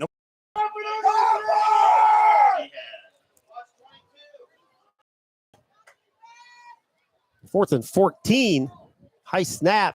Grady got in there again, just missed it. Watch out. Ackerman with the fair catch at the 27. Give it to him. I guess he didn't get a fair catch, but he's tackled now at the They let another 1.5 seconds run off the clock after the tackle right there, guys. 37. Wow. He was tackled at 5 seconds. I looked up. I thought Owens signaled for a fair catch. Maybe he didn't. But Apparently not. Tried to do the old trick play, make it look like he suited for a fair catch and took off. No whistle. just 3.3 seconds to go. A rather adventurous last 30 seconds here at Otsego. Pretty sure the Rams better just take a knee here and go to half. That changes the whole outlook. You Yeah. take away 10 to 11 seconds. That's critical, especially Yeah. when you have 2 timeouts. You work the sideline a little bit, and we know we have Jake Bishop, a kicker. Yeah. So, I mean, that's crucial. So, Rams probably just take a knee here with Not sure why we're 3 seconds Still in remaining in the shotgun. half. I don't know. Maybe they're going to throw a Hail Mary up, I guess. No, I wouldn't do that. Well- that's what they're doing. Oh my gosh. Graziani fires it on that far side, way over the head of Carter Gilliam. I don't know if I like that call. That will end the half. 20-7 Rams. Wow. We'll be back with the BSN halftime report and a little bit of summary, and we will do it right after this time out from a couple of our fantastic sponsors here at Tinora Rams Live. The Tinora Rams Athletic Boosters is a proud sponsor of Tinora Sports and Tinora Rams Live. The Athletic Boosters is a nonprofit organization that supports Tinora athletes, coaches, and athletic facilities. The Boosters' support is shown in many ways, including volunteering time, raising money, and contributing funds to better enhance the team or the organization's performance. Yearly and lifetime memberships are available. Visit them on Facebook at Tinora Athletic Boosters. Wooden Indian Pawn and Gun of Defiance has been serving Northwest Ohio for over 30 years. Need cash? Collateral pawn loans are available. Stop in and see Shar and the staff at 5727 State Route 66 North in Defiance, Ohio. Wooden Indian Pawn and Gun carries a full line of new and pre-owned items that include firearms, ammo, optics, game systems, knives, jewelry, and Amish poly furniture. Wooden Indian Pawn and Gun has in-house jewelry as well as a gunsmith on site. Hours of operation are Monday 10 to 7, Tuesday through Friday 10 to 5, and Saturday 9 to 3. Got questions? Give them a call, 419-784-9880, or visit them online at woodenindianpawn.com or visit their Facebook page. Wooden Indian Pawn and Gun, your locally owned pawn specialists. Say go Rams. BSN Sports, the recognized leader in team athletic gear. BSN forms partnerships with educators, coaches, and students to build school pride, student engagement, and community spirit. Our partnerships give you access to the most brand names in the industry with all of the hottest products at the best prices. From Nike to Wilson to Under Armour, we can customize any team needs. Since 1972, BSN Sports has brought you the brands that make you untouchable on the field, the court, or anywhere else you play your sport. Contact BSN local sports rep Jim Garris for any of your sports needs at 419-576-8940. Welcome to the BSN halftime report. Brought to you by BSN Sports and Mr. Jim Garris. For all your sporting good needs, get a hold of Jim. Can make you look fantastic on and off the field. 20-7 Rams with a surprising lead over here at Otsego. Rams scoring got started on a Trenton DeLarber reception return for a touchdown. We're going to estimate it was a 60-yard return. Extra point was no good. Rams led 6-0. That lasted to the 9:40 mark of the second quarter. Farley from Otsego with a 1-yard touchdown run tied the game at 6. Extra point by Martin gave Otsego a 7-6 lead. Dominic Graziani, the 5-yard touchdown run. 5:59 to go in the second quarter. Gave the Rams a 12-7 lead. Jacob Bishop with the extra point gave Tinora a 13-7 lead. And right before the half, Rams with a huge interception, about their own 45 by Braden Rosti off of deflection. Rams drove the ball downfield, facing 3rd and long. I think it's 3rd and 6, 3rd and 7. Dominic Graziani under pressure. Saw the light, parting of the sea. Tucked it and ran for a 35-yard touchdown with 1:11 to go in the half. Extra point by Bishop gave the Rams a 20-7 lead. Otsego knocking on the door right before the half, before a 15-yard unsportsmanlike 15-yard penalty pushed him back. And that's where we are now. 20-7. Rams leading at the half. And guys, very impressive first half by the Rams. Very impressive. I mean, I tell you what, with the injuries, you can't even really tell at this point. I mean, we'll see how that comes into play in the second half when you lose a little bit of that depth and, how the guys are getting tired. But, yeah, very impressive. I just, we talked about it last week, and I mentioned it earlier about running the ball, and Rams have been able to do that even while missing some linemen, and Joey Geisler are missing out of the backfield. So pretty impressed. Excellent job overall. Seeing from the defense, 2 turnovers, 2 interceptions. They have 1 interception return for a touchdown. Been playing lights out, defensive line and the linebacker core, and even the defensive backs, have been making a lot of big plays. I was really glad to see right before half, we had 3 minutes, and Tinora actually capitalized right before the half. And we know in years past, they may have struggled or time ran out or they turned the ball over, but that's huge going in the half. You're now up 20-7, and Tinora did an excellent job on that. So, we saw them find their identity a little bit on offense. They ran the rock and kind of let Graziani do his thing with his feet. But, I still think coming out of the second half, I think you got to develop more of your passing game. There's a lot of threats all over the field. And right now we're either hitting Grady, Gusweiler out of the backfield into the flats, or you're hitting the Fado and Ackerman. We really don't have much other than that. So we got to get some stuff developed underneath. I agree 100%. With a receiver like Ackerman, he's got athletic jumping ability. I think if you get it anywhere near Owen, he's catch. You just haven't been given, other than that first play, I think, from the Rams opening drive last week from Liberty Center, really haven't been giving much of an opportunity. Yeah, I mean, you got to give Owen a shot. Radzik coming across with a drag route, something like that. Carter Gilliam. Rams have the receivers. They've got the athletes. Yeah. They've got 4 quality receivers there, and I'd like to see him utilize that a little bit more. But I really like what we're seeing out of Gusweiler running the ball. He's running hard. He's reading the holes correctly. He even had a cutback lane, and he took it, and he read it well, and, it pays dividends. Yeah, and that offensive line's doing a great job for it as well. As I said, I'm really very impressed with the offensive line, considering they're missing 2 of their starters at this point. So very impressive. And we'll get the stats from Sean and Kirsty. But, yeah, you guys said Grady pretty much took control midway through that second quarter. That drive was all Grady on that 5-yard Graziani touchdown run, but Grady pretty much marched the ball single-handedly all the way down the field to about the 5-yard line. Now, you know that Otsego is going to make a change at halftime. They're going to adjust. They're going to try to shut Grady down. That's what they're going to do. So the Rams are going to have to make an adjustment as well. And the Rams get the ball to start the half, I believe. Didn't they kick off to start the game? I believe they did. So Tinora should get the half. Yeah. That's something, too. We need to see, how's Tinora going to respond the second half. Week 1, we saw they came out in Liberty Center. They took it to us. So this is really where you make all the money here is the second half, because that's all that matters and all that counts is who's ahead at the very end of the game, not at halftime. Yep, halftime, the game's not over. So Eddie and Big Red say hello to everybody out there in Tinora land. They like our polos that we have. Scores from around the area here. Rams with a 27 lead at the half. Patrick Henry 34, Wayne Trace 6.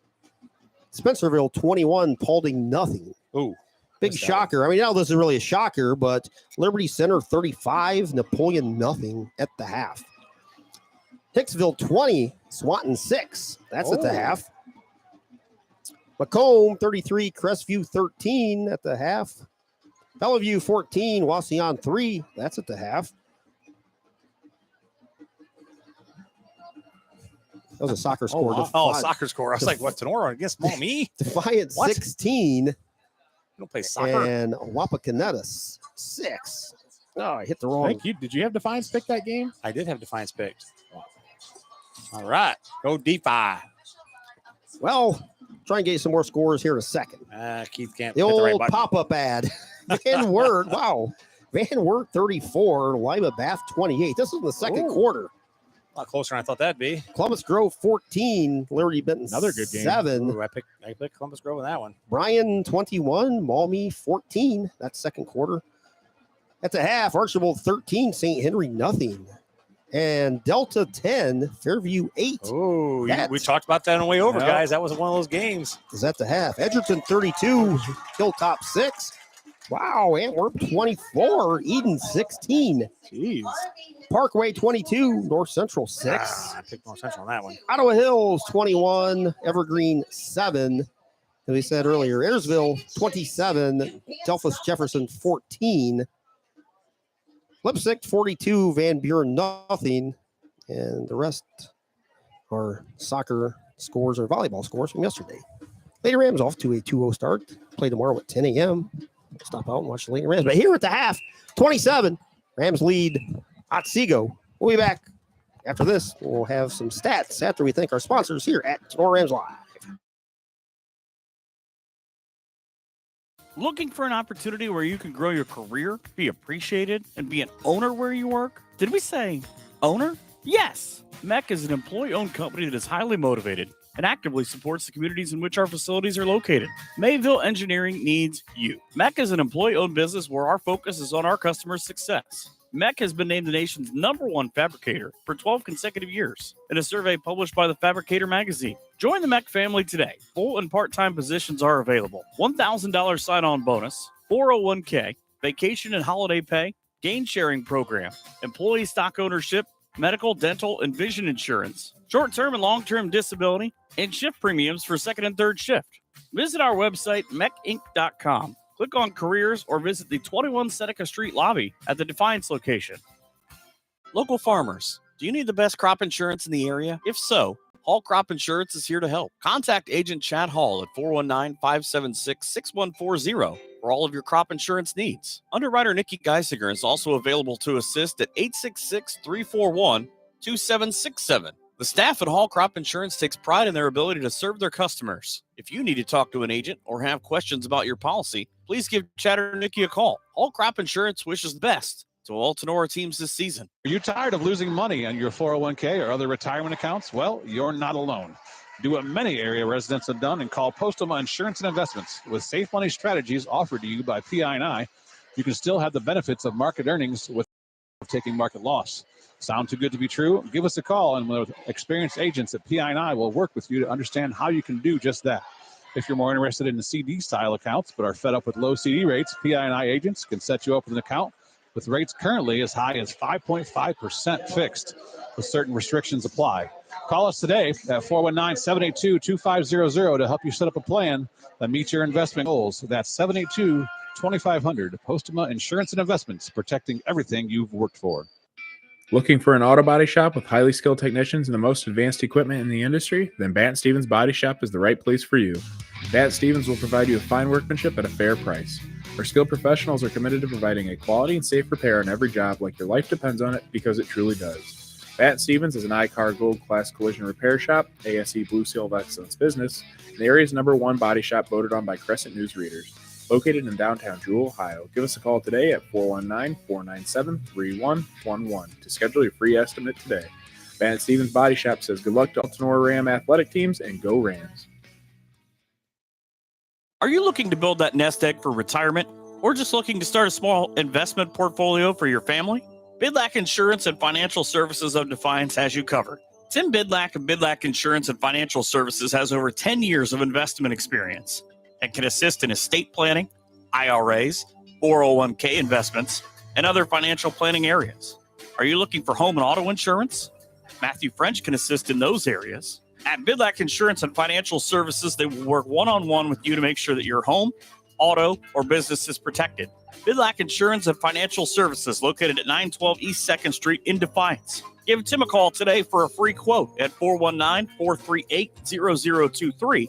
And be sure to visit them online at bidlackinsurancefinancialservices.com or even on their Facebook page. Bidlack Insurance and Financial Services wishes best of luck to all Tinora Rams athletes this season.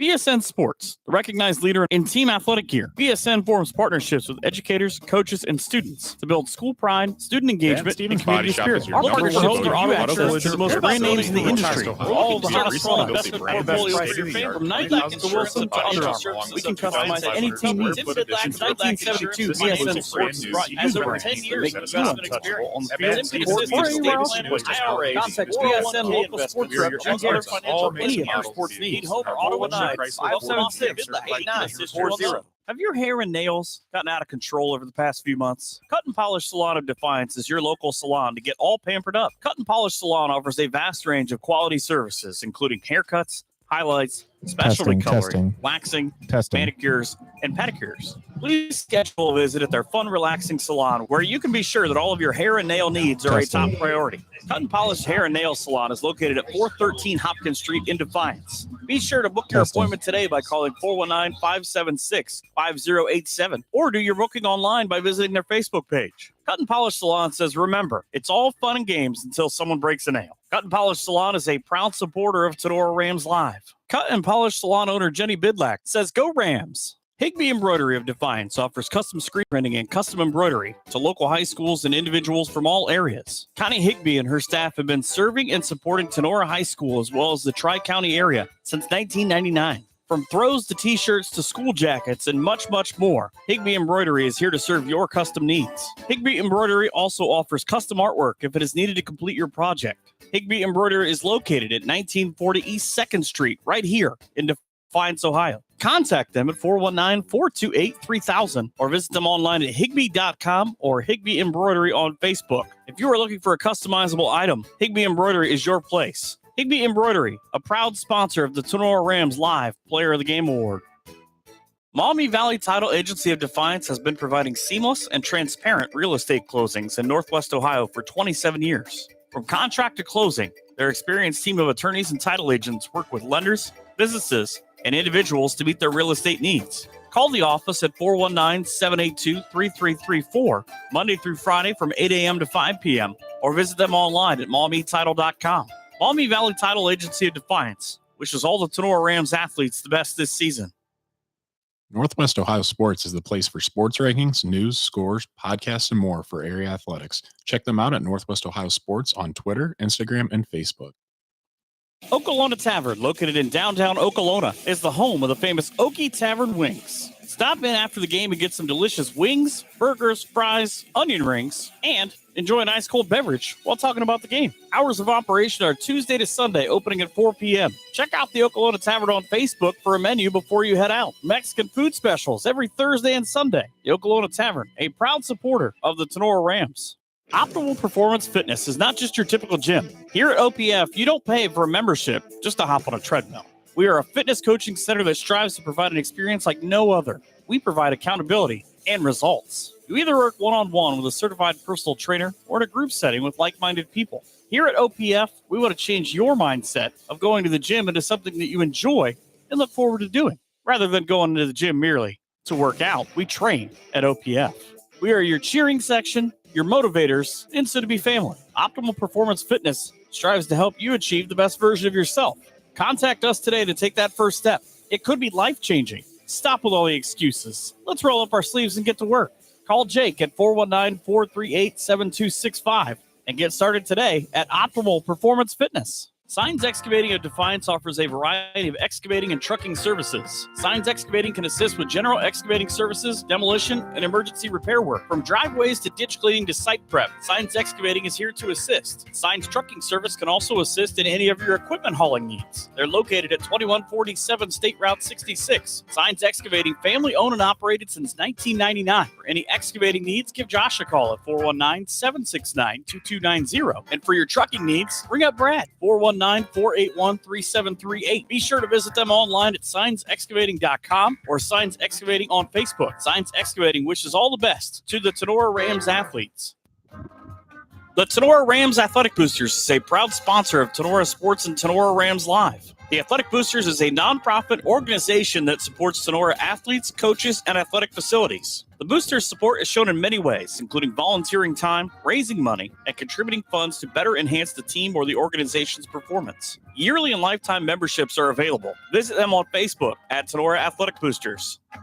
The law office of Weeder, Yoder, Hill, and Weber is a full-service law firm dedicated to providing quality legal services in Northwest Ohio. Since 1965, their attorneys have had a well-deserved reputation of excellence, serving clients with a focus on integrity, advocacy, and understanding. We are a general practice law firm that can handle all of your legal needs. We offer high-quality legal work and personal client service. Each of our attorneys are committed to providing you with top-notch legal support. Attorneys Jim Weiner, Danny Hill, Cam Staley, and Ian Weber are here to assist you. Call them at 419-782-3010 or visit them online at wienerlawoffice.com. The law office of Weiner, Yoder, Hill, and Weber is a proud supporter of Tinora Rams Live.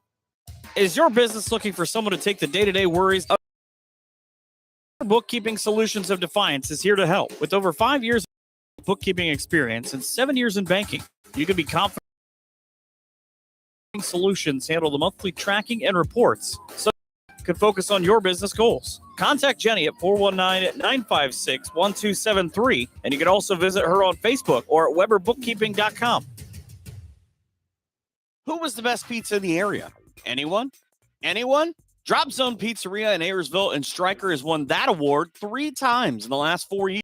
From pilot bread to their famous pickle pizza, Harold and Liz and the crew are always looking for something special for their customers. Drop into Drop Zone Pizzeria's 2 locations in downtown Ayersville at 13995 Fruit Ridge Road and also at 301 South Defiance Street in downtown Stryker. Closed on Mondays, but open Tuesday through Thursday and Sunday from 4 to 8 p.m., Friday and Saturday from 4 p.m. to 9 p.m. Place your order by calling Ayersville at 419-395-2525 or Stryker at 419-990-2525. Don't forget to visit them on Facebook at the Drop Zone Pizzeria, where online ordering is available at toasttab.com. The Drop Zone Pizzeria, as always, says, "Let's go Rams." Hey, you. Are you looking for the best burger around? For the last 2 years, Firestone Tavern has brought home the award for best burger in the region. Firestone Tavern is also the area's go-to for wood-fired pizza, amazing appetizers, and so much more. Chef Aaron and his fantastic staff are here to serve nothing but the best to their customers. Be sure to stop out after the game for ice-cold drinks and all the games on TV that you can ask for. Located at 211 Carpenter Road at the Eagle Rock Golf Course. Hours of operation are Monday through Saturday, 2 p.m. to 10 p.m., and from Sunday, 11 a.m. to 10 p.m. Looking to place an order? Give them a call at 419-785-4015 or order online at firestonetavern.com. Firestone Tavern wishes the very best to the Tinora Rams.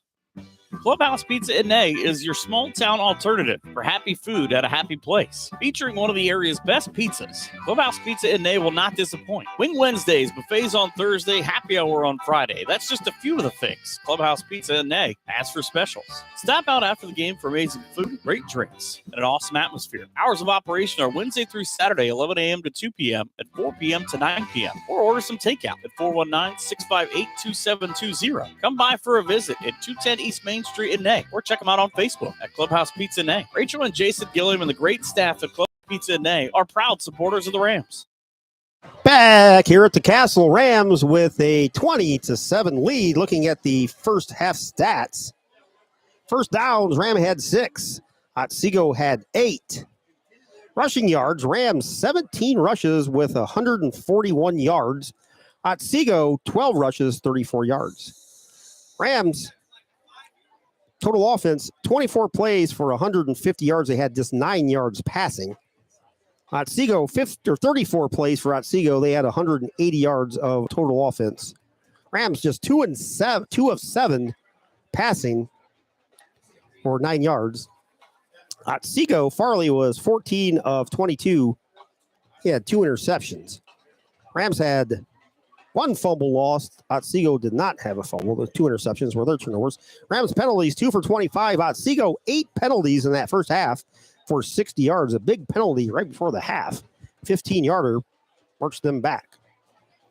Grady Gusweiler for the Rams, 11 carries, 85 yards. Dom Graziani, 6 carries, 57 yards.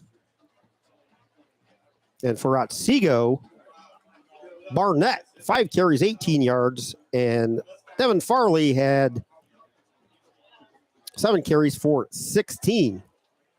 Receiving for Otsego, their big target, Jack Simpson, the 6'3 senior, 200-pound solid. 5 catches, 54 yards. Had a very good first couple drives, Logan, but we really didn't see him much after that. I think that's something that's going to, Otsego's going to have to look at and come back in the second half here. That's the only thing that they really had rolling on the offensive side. So definitely a big target like that, it's hard not to utilize. Right before the half, we saw Kenton Wallace had 4 catches for 40 yards, and I believe every one of those was on that final drive. At least it seems like it. But for the Rams receiving, just 9 yards receiving. We kind of talked too, going into the second half, the Rams have a lot of quality receivers. So, you have guys like Caden Radzik, Owen Ackerman, Carter Gilliam, Jake Bishop. You've got 4 guys that can all catch the ball. So really like to see maybe some routes over the middle, throw a couple slants, a couple little out routes. And, we keep saying, throw those short passes because, get the ball in your playmakers' hands.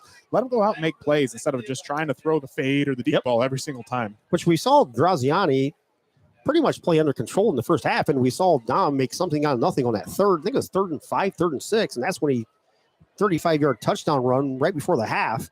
1:11 to go gave the Rams a 19-7 lead, and Bishop extra point gave them a 27 lead. But for the most part, Dominic's played under control here in the first half. Yeah, and I agree. So we've really got to kind of see him come into his own here. But again, can we develop that passing game is the real question. We see what he can do on his feet. Really, the only mistake he had is just that fumble. Other than that, he's been making plays left and right and doing a really good job at leading this Tinora offense. We'll see what the second half brings. Rams 20-7. The Rams played a very good first half last week against Liberty Center. Liberty Center, Coach Moore made the adjustments. We'll see if Otsego can make some adjustments here. The Rams will receive the ball to start the second half. I think you'll see some 6-man front, maybe 5-man front, 6-man front with Otsego. They're going to shut that run down, and they're going to dare us to throw the ball. See what Dom can do with the ball. With the mistakes they made last week, I'm sure they watched that game, and they're going to make Dom throw the ball and try to beat us. Well, they had 3 different feeds to watch game. Oh yeah, from, yeah. Us, Liberty Center, Tigers Network, and Defiance TV, which is why he didn't make it private. As like, if we make ours private, they're just going to watch everybody else's, so we might as well leave ours open too. Ball's teed up at the 40. Here on your Drop Zone Pizzeria. Scoreboard 20-7 Rams as we start the second half on your David Frank weather forecast. 73 degrees. But I tell you what, feels a lot more stickier up here than 73 degrees. That's a balmy 76 or 73 degrees. Tell you what, you step out the door, it drops about 5 degrees. Our colleague Michael Sebring, and I tuned into him for a couple seconds. The first thing out of Michael's mouth was, I can't really see the numbers right now because I have sweat dripping in my face. So Michael is doing the Delta Fairview game, so it must be a little steamy up in their press box as well. Well, he probably had to climb those steps. That was probably why the sweat got rolling. Oh, good Lord. We'll do that in a couple of weeks. Remember, the first time we went up there, I was like, holy cow, where's the top of this thing? And legs hurt for 3 days. Short line drive kick. Fielded at the 15th by Gusweiler over the 20 to the 25. Still on his feet, trying to fight for a couple extra yards. Probably just want to take that to the ground, as the Rams have had a little bit of butterfingers here in the first half. I'm just going to say, hopefully we washed our hands off in the locker room, got rid of all that slipperiness. Yeah, Matt, there's really not much to do. Kind of a short kick, and Gusweiler just took what he could get, and the ball's starting out at the 26-yard line. So again, for those you just tuning back in, Rams 24 plays, 150 yards, 140 of those were rushing yards. Otsego 180 total yards on 34 plays. Rams starts the third quarter with the possession. Rams in the all whites going left to right. Rams going right back to pounding the rock. Guarantee it. Rostai in motion, sets on the other side of the line. Pitch goes to Gusweiler, hitting the backfield, bounces off a tackler, smacked out of bounds, as you guys probably heard that. Right in front of the Rams bench over there, Coach Kelly. May have gained a yard before he stepped out. Well, Tony, they didn't go 5 or 6 man front, but they were definitely ready for that. Yeah, he was hitting the backfield, just didn't wrap up, make the tackle. He was able to get out of that, pick up a yard. One receiver far side, Owen Ackerman. Radzik near side receiver. Brady Gusweiler in the backfield. Graziani in the shotgun. Straight back drop. Graziani looking. Hits Rostai out of the backfield through his fingertips. Right in the vicinity was Jack Simpson. That ball had some zip on it, guys. He zipped that one out there. 3rd and 9 from their own 26. Just underway here in the second half. 11:41 to go. To be honest, I don't know that Rostai had anything on that anyways. He was going to be. Simpson was right behind him. Yeah, he was going to be coming down on him pretty quick.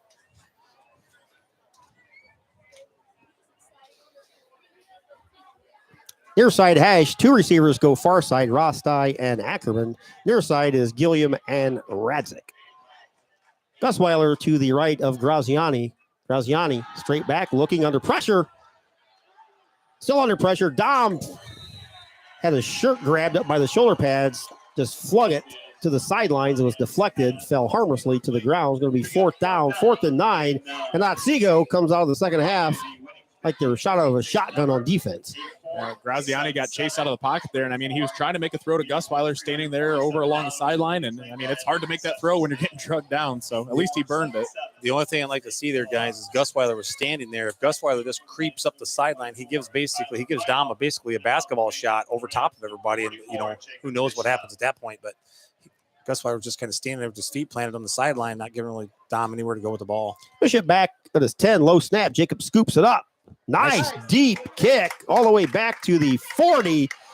Fielded there, missed tackle. Tyler Michael brings it near side, and he's dropped. Somebody down there for the Rams. That Devin Llewellyn to put a shoulder into it and brought him to the ground at the 45-yard line. Josh Lieb, wasn't it? 24? Was it Josh Lieb? Josh Lieb in the tackle there. Josh Lieb. Nice tackle there by Josh. Josh just a freshman. Get some PT. Nice to see. Kid was freshman interested in the game. That's what we heard from some of the other coaches during our podcast. Yep, Coach Dominic said that. Yeah. And Coach Mueller. Lieb, 5'7", 160 freshman. Farley, empty backfield in the shotgun. 2 receivers far. Now one goes near side on the pass out here to the near side. Caught by Wallace, crossed a 50 down to the 47-yard line. Gain of about 7, maybe 8 on the play for the opening possession here for the Knights. That little bubble screen's been there all night, right along the sidelines for Otsego Knights, and they capitalize on it again, and they get a pickup of about 8. And they threw it to that far side. About every pass that Otsego attempted seemed to be that little pass to the far side. Now this half, we'll see it here to the near side. 2nd 2 from the 47 of Tinora. Farley keeps it, comes back near side, 45, 40. Ball's out, loose. It's on the ground. I think it went right Tinora's back got into. I think it went back into Farley's hands. I thought Tinora grabbed it. We'll see. Depends on who won the fight at the bottom. No, Farley or somebody. I think it bounced right back to Farley the way it looked. Couldn't tell who's on the ground there with him. The ball came out. Yep, Farley. Farley's a little slow. Trenton Delarber's laying on the ground. Just looked like the ball landed right on his belly. Yeah, he's a little. Like Farley got it back. Farley little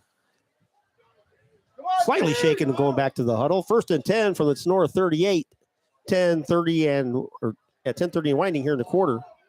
Pass through the arms. Oh, no! Caught by Otsego. Oh my gosh! Went through the arms of Simpson. Right into the arms of Wallace. Almost like a called play, guys. That was ball into his hands and deflected up in the air, and unfortunately, Tinora wasn't in a position to catch that one, and Otsego was. Tony, you've mentioned it all night. Butterfingers from everyone. It's got to be the humidity levels because the ball is just bouncing all over the place. 1st and 10 from 1st and goal from the 10-yard line. What a break for the Knights. Bad break for the Rams defense. Farley's going to take it.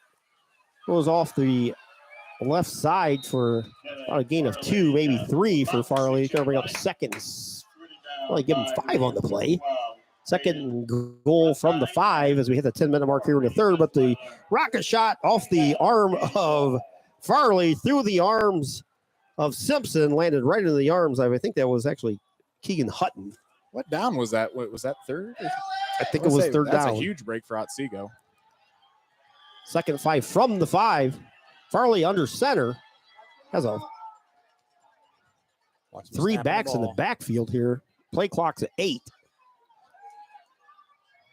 Farley pitches it. Near side. Struck out there. Rams, Jacob Nice Bishop. Play, yeah, nice play by Bishop coming up. Nice tackle.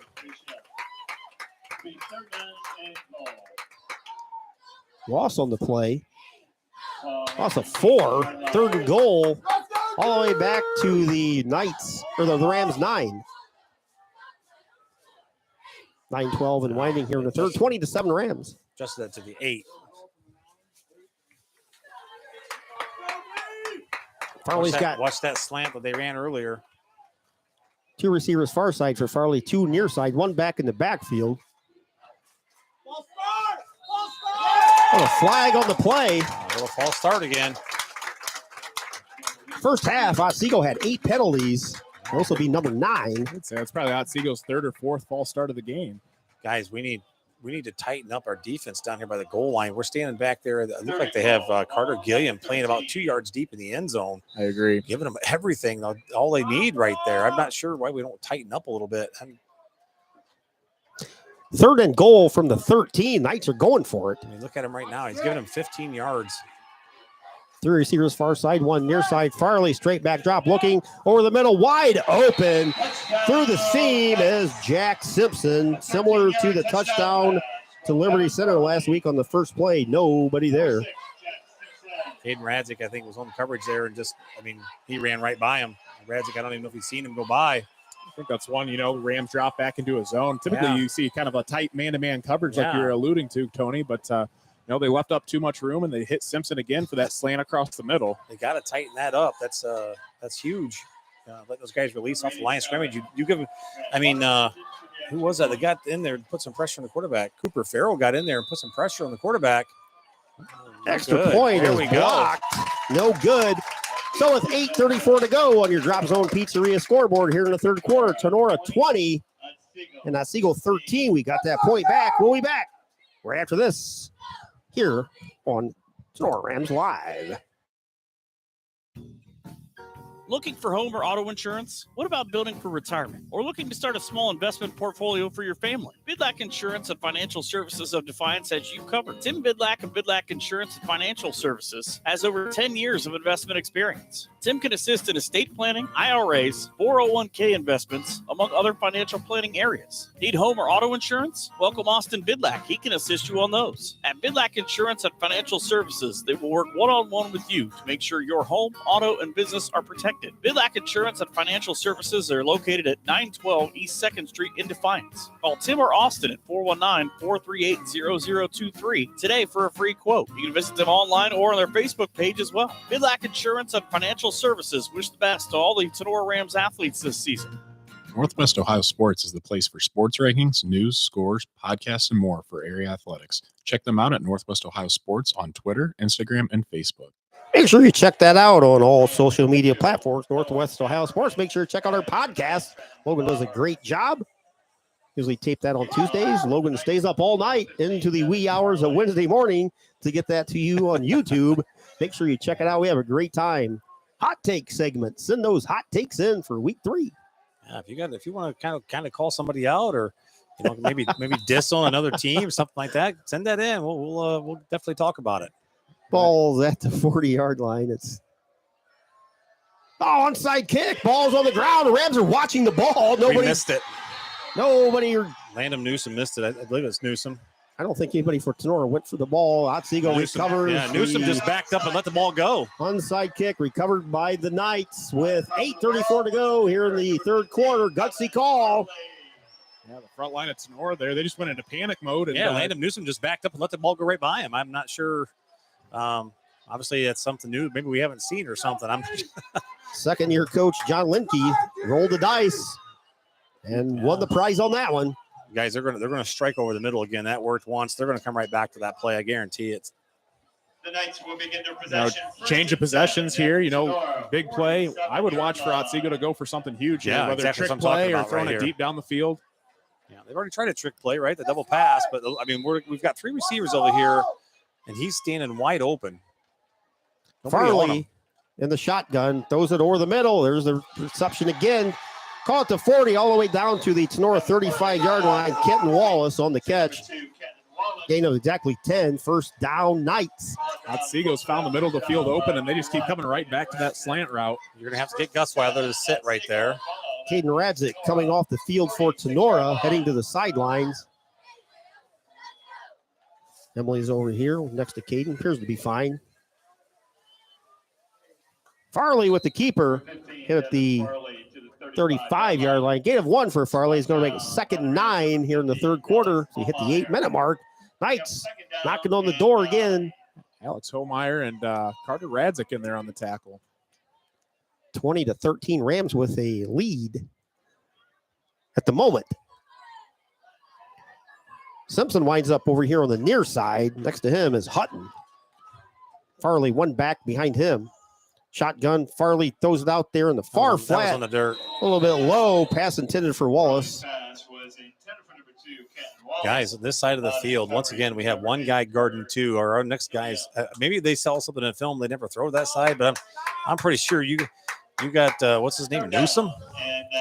Radzik. Simpson. You got Simpson over here. Yeah, Simpson. I would not be surprised if they don't go to that and throw him the ball. I think they got to be banking on, that's the far side of the field. That's a long throw. Maybe they're banking on their guys to get there quick enough. 3rd and 9. Radzik back on the field for Tinora on that huge 3rd and 9. 3 receivers far side. Farley under pressure. Still under pressure. Looks, throws it. Ball's knocked away over there by Carter Gilliam on the far side. Nice play by Carter. We got 4th and 9 for the Knights at the 7:31 mark. The Rams with a 20-13 lead. Excellent job by Carter Gilliam there. Stuck his hand in there, broke up that pass, and stuck with him the whole entire way. Reached around the receiver and knocked it away, just exactly what you're supposed to do. Nice textbook technique by Carter Gilliam. See what the Knights are going to do on this 4th and 9 from their own 35. Looks like they're lining up to go for it. No, they're going to go for it here. They're going for the game. They went for that onside kick. They're going to see if they can convert here. Slant's been there. They're probably going to go right back to it with Simpson across the middle here, I would think. 3 receivers on the near side. Timeout on the field. Knights. Otsego takes a timeout. 7:31 to go on this 4th and 9. They're going to revisit what they want to do. We'll take a brief timeout and be back right after this here on Tinora Rams Live. Fairchild Family Chiropractic is happy to announce Dr. Kayla is now accepting new patients. Long-term wellness continues to be our goal for families of Northwest Ohio. We help you achieve this goal by working closely with you and personalizing your treatment plan based on your needs. Come see Dr. AJ and Dr. Kayla at 100 Stadium Drive in Defiance, or give them a call, 419-576-5070, to schedule your appointment, or book online at fairchildfamilychiro.com. Dr. AJ and Dr. Kayla, proud members of the Tinora Athletic Boosters. Say go Rams. Dr. AJ and Dr. Kayla in Iowa. Chiropractic seminar. That's why we don't have our fancy graphics, and we had a little bit of technical issues during our setup today. That's what happens when you're out in the middle of nowhere. There's no signal, and I don't know, everything seemed to be rushed around today. And it's 170 degrees in your press box. Knights are going to go for it on this 4th and 9 from the Tinora 35. Whistle on the field. No, they had to reset the play clock. Watch that. Watch the stop and go here, or they.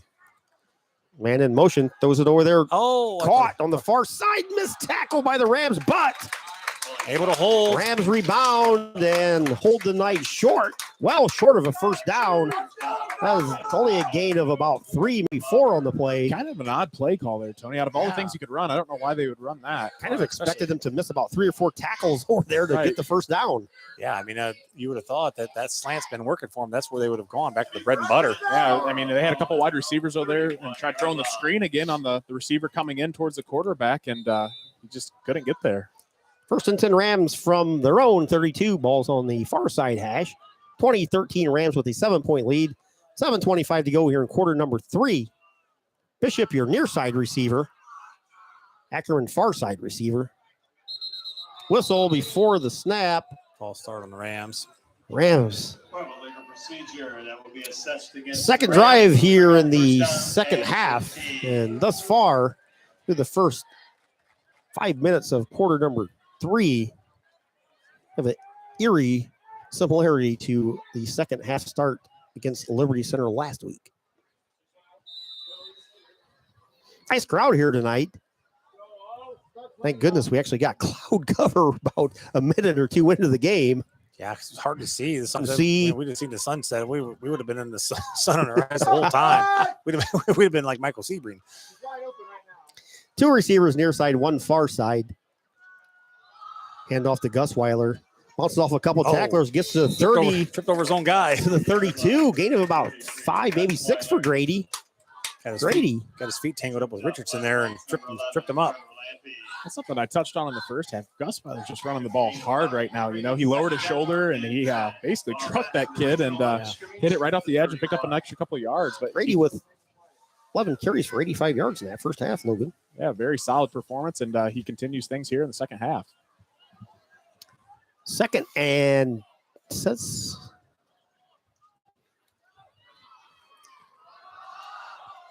Gusweiler with the handoff across the 30 to the 33. Nothing there, and he still got a couple out of it. We got 3rd and 8. I'm honestly surprised Liberty Center has changed their backers. They're still going with the 3-man front, but the backers are crashing harder and faster. Surprised the Rams haven't taken advantage of that yet with like a little, dump pass or something over the middle. Kind of burn those backers for being over aggressive. As you guys said throughout, the Rams have the athletes at the receiver spots. They're just not utilizing them at the moment.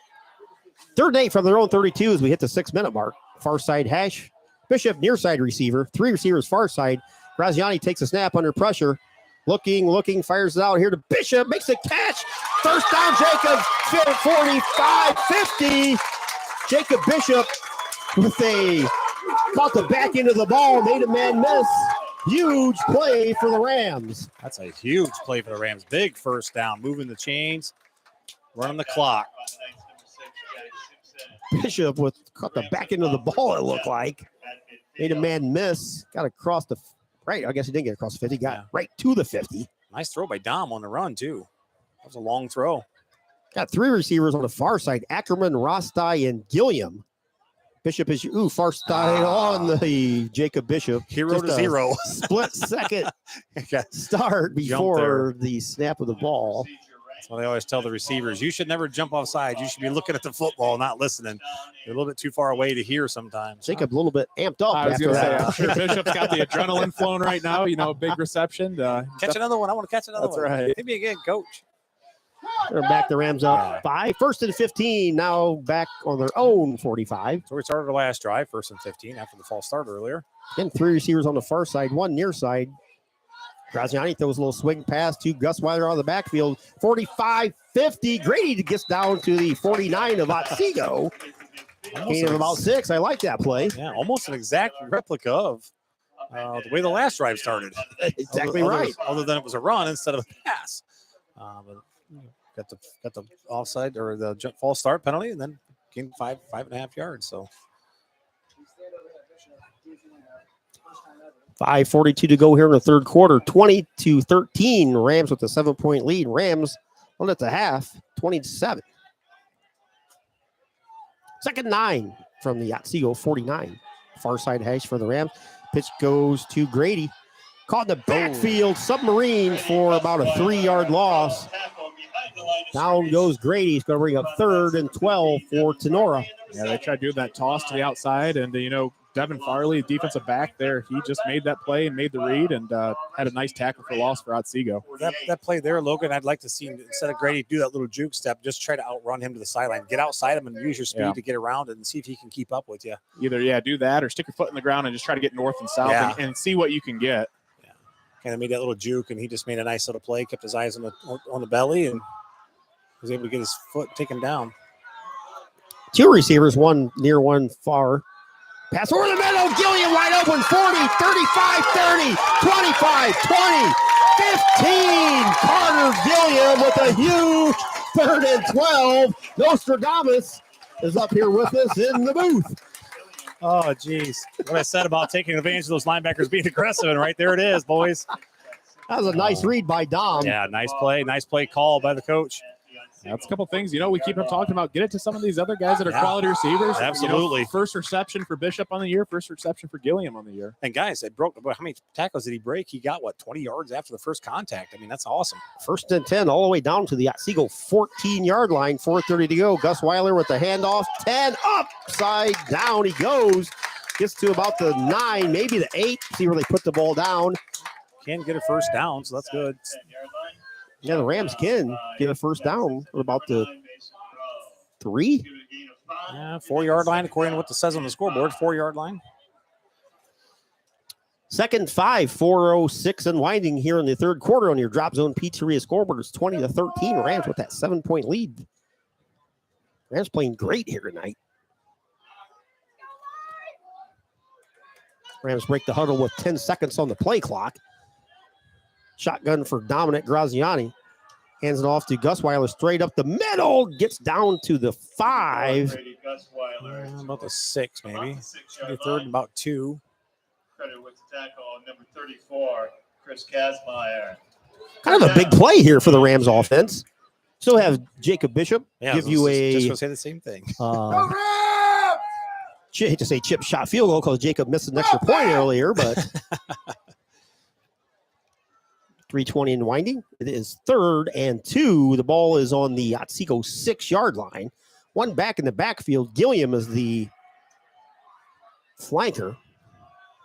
Fake. Graziani takes a far side. Tries to get back inside. Makes a man miss. That's Should be close to a first down. Should be 1st and goal to Tinora. First and goal from about the 2, it looks like. Dominic put on the brakes. 2 or 3 of the defenders slid by him, and he went right by him. That was one of them. I thought he was going to try to beat him to the pylon, and he didn't think he could get it, so he stuck his foot on the ground and got up north and south. And, luckily he got the first down to give Tinora a 1st and goal. Yeah. 1st and goal from the 2 at the 2:50 mark here in the third quarter. Fantastic drive for the Rams offense. Graziani already has 2 touchdowns rushing tonight.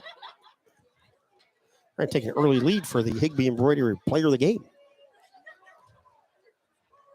1st and goal from the 2.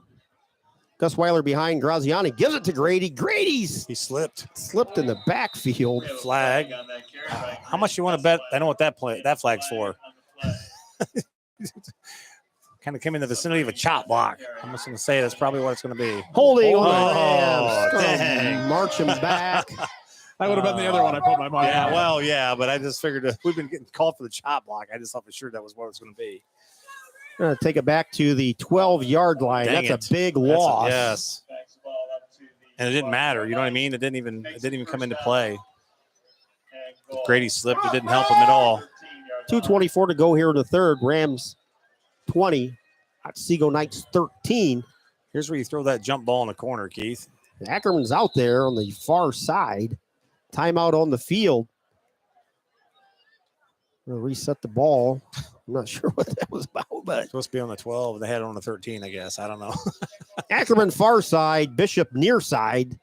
2 backs in the backfield. Graziani takes it. He's going to tuck it and run. Down with 10, 5, makes a man miss. He gets hit, still standing, grinding. Graziani down to about the 4, maybe the 3. Nice effort by Graziani. You can hear that hit up here. Guys, Ackerman, the defender that's on Ackerman's out there on an island all by himself. He could stick his foot in the ground and make a quick slant. That thing's going to be wide open because there's no linebacker on that side of the field. It'll be a good play right here. 2nd goal from the 4-yard line for Tinora. 1:38 and winding here in quarter number 3. Rams lead by 7. Coach Fairchild said Ackerman's out there. There's nobody on that side to help him. He puts a foot in the ground and plays a little bit of basketball, gets his body in front. Graziani gives the ball to Gus Weiler, sneaks it up. Goal at the goal line. Oh, my goodness. Just a bit short. Shoo. I think the referee's got his foot on the paint. That's as close as you can get without actually getting a touchdown. I think this is 2 down territory, boys. If you don't get it in here, you go for it again. Line right back up and do what Otsego did and just do a quarterback drive. But this is something, too. We haven't seen Tinora take a single snap under center, too. Yeah. So do they have that? I doubt it. 3rd and goal from the basically 2-inch line for the Rams. No, here it is. You're going to see it under center. Shotgun formation for Tinora. Dominic. Now he goes under center. takes it, pushed He's in by in. Gus Weiler. He's got to be in. Oh, you got to be kidding me. Trying to spot him just short on the 4th down. I don't know how he didn't get in. Line right back up and do it again. Don't even hesitate. Just line right back up and do it again. I agree. Rams are going to get a break here to end the quarter. I wouldn't have even hesitated. I'd have went back to the line of scrimmage and lined it up. This is where you line up mano-a-mano and you try to punch this ball in. If you don't get it in there, hey, they're going to have the ball at the 1 yard line. A lot of action in the 3rd quarter. Just one score. Rams are going to exit with a 20-13 lead. They're going to have 4th and goal coming up to start the 4th quarter from the 1-inch line. And we'll be back with the exciting finish on your Drop Zone Pizzeria scoreboard. Heading to the 4th, 2013 Rams on top. Hey, you. Are you looking for the best burger around? For the last 2 years, Firestone Tavern has brought home the award for best burger in the region.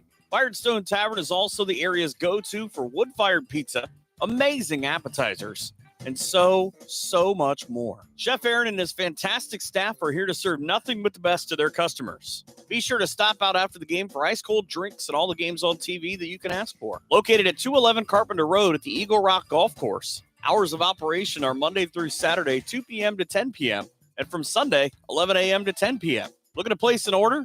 Give them a call at 419-785-4015 or order online at firestonetavern.com. Firestone Tavern wishes the very best to the Tinora Rams. Back here. 4th and goal from basically the 1-inch line for the Rams. I don't do anything fancy here. I just try to drive it right up the middle. I mean, Otsego is just going to line everybody up. And like Logan said, you go mano-a-mano. And if you don't get it in, you don't want to try anything fancy where you lose yardage and give Otsego any room whatsoever. If they're going to take over, they're going to take over on the 1-inch line, just like he said. Yeah, this is where, sometimes you see teams get real cute with it and try to, throw different things. You just got to line up and just push this ball right in the end zone. Man up and go. Like I said, you put 2 guys in the backfield, stack it just like Otsego did, and go. I don't do split out wide receivers. I stick guys in the backfield and just push them in. Rams are lined up. Same formation. Shotgun. This is Graziani is in the shotgun. Now he goes back under center. Grady goes with him. Graziani gets pushed in. He's in. Touch. Come on. He's got to be in the end zone. There we go. He's got to be in the end zone. Wow. I don't know why they're taking so long to call it. His whole body was laying in the end zone. Come on, guys. Graziani takes it in from 1. Give the Rams a 26-13 lead at the 11:56 mark here in the 4th quarter. I think he had everyone on the Tinora sideline holding their breath there on that one. Yeah, I just couldn't believe that they was waiting so long to call that. Extra point attempt coming up by Jacob Bishop. Kick up by Jacob. High enough, long enough. Where's the flag? Good. Flag on the play. No, there's no flag. No There should have been a flag. Plowed into the holder. Touchdown brought to you by Oklahoma Tavern, and all those first downs was brought to you by Hall Crop Insurance. Chad Hall. Actually, guys, the Rams are very lucky that Grady did not get a false start call. He snuck up twice on 2 separate occasions. Yep. Yeah, when Dom walked forward, Grady started walking with him and almost basically didn't come set, but they didn't call it. 27-13 Tinora, 11:56 to go here in the 4th quarter. Rams had 2 shots to get it in for about 2 inches. And finally, on 4th down, they did just that. That's a big score, guys, considering the penalty from, where they had the ball in the 2 and the big holding penalty that backed them up to the 12 and being able to get back down and still get that ball in the end zone was huge and a big win for the Rams in that play. Yeah, I mean, it was the Rams firing back there. Otsego went down and they ended up onside kicking it. They got it back and ended up scoring here to start the half. And, just what Tinora needed. And they take a 27-13 lead here with 11:56 left. Yeah, not only that, they took a lot of time off the clock driving the ball down the field that time. A couple big 3rd down conversions as well. 3rd touchdown for Dominic tonight. All 3 on the ground. 26-13 Tinora. Rams defense, time for them to shine. Both teams coming in at 0-1 to start the season. Rams home next week versus Archibald. before starting GMC play at Fairview week 4. Bishop with the ball, teed up at the 40 for the Rams. 2 men deep for Otsego. Try and get actually an action shot photo here for once. Got like 57 sunset shots, as Coach Fairchild noticed. Bishop, short end over end kick. Hits it about the 17, scooped up by Otsego. That's a 20, 25, maybe the 26-yard line. Ken Wallace on the return for the Knights. Big series here for the Rams defense, guys. Again, Josh Lee and a host of other tacklers in there mixing it up. I like to see that. It's nice to see, the Rams defense with Otsego starting with the ball at their own 26-yard line. The last few possessions, they've been having their backs up against the wall with Otsego having excellent field position. So let's see if the Rams can force a 3-and-out here or stop them and have them punt away. Caden Radzik over on the sidelines. He must be a little dehydrated. His mother's been over here stretching him out the last couple series, actually. Farley with the keeper goes, actually bounces off a couple Rams. Gets across the 30 to the 33. Tackled by Gus Weiler. Almost got a face mask on the play there. Did not get a flag thrown, however. I was worried about a horse collar on that. Kind of grabbed him around the head there. Farley with the gain of 6. It's one thing with Devin Farley for Otsego. He's 6'1", 195. He's not a small quarterback. Yeah. 27-13 Rams. 11-20 and winding here in the fourth quarter. Farley straight back drop. Those over here near side. I don't know if it's a little bit short again to Kenton Wallace. We've seen that a couple times tonight. Farley kind of zips it in there to Wallace a little short. Like a one hopper to the shortstop.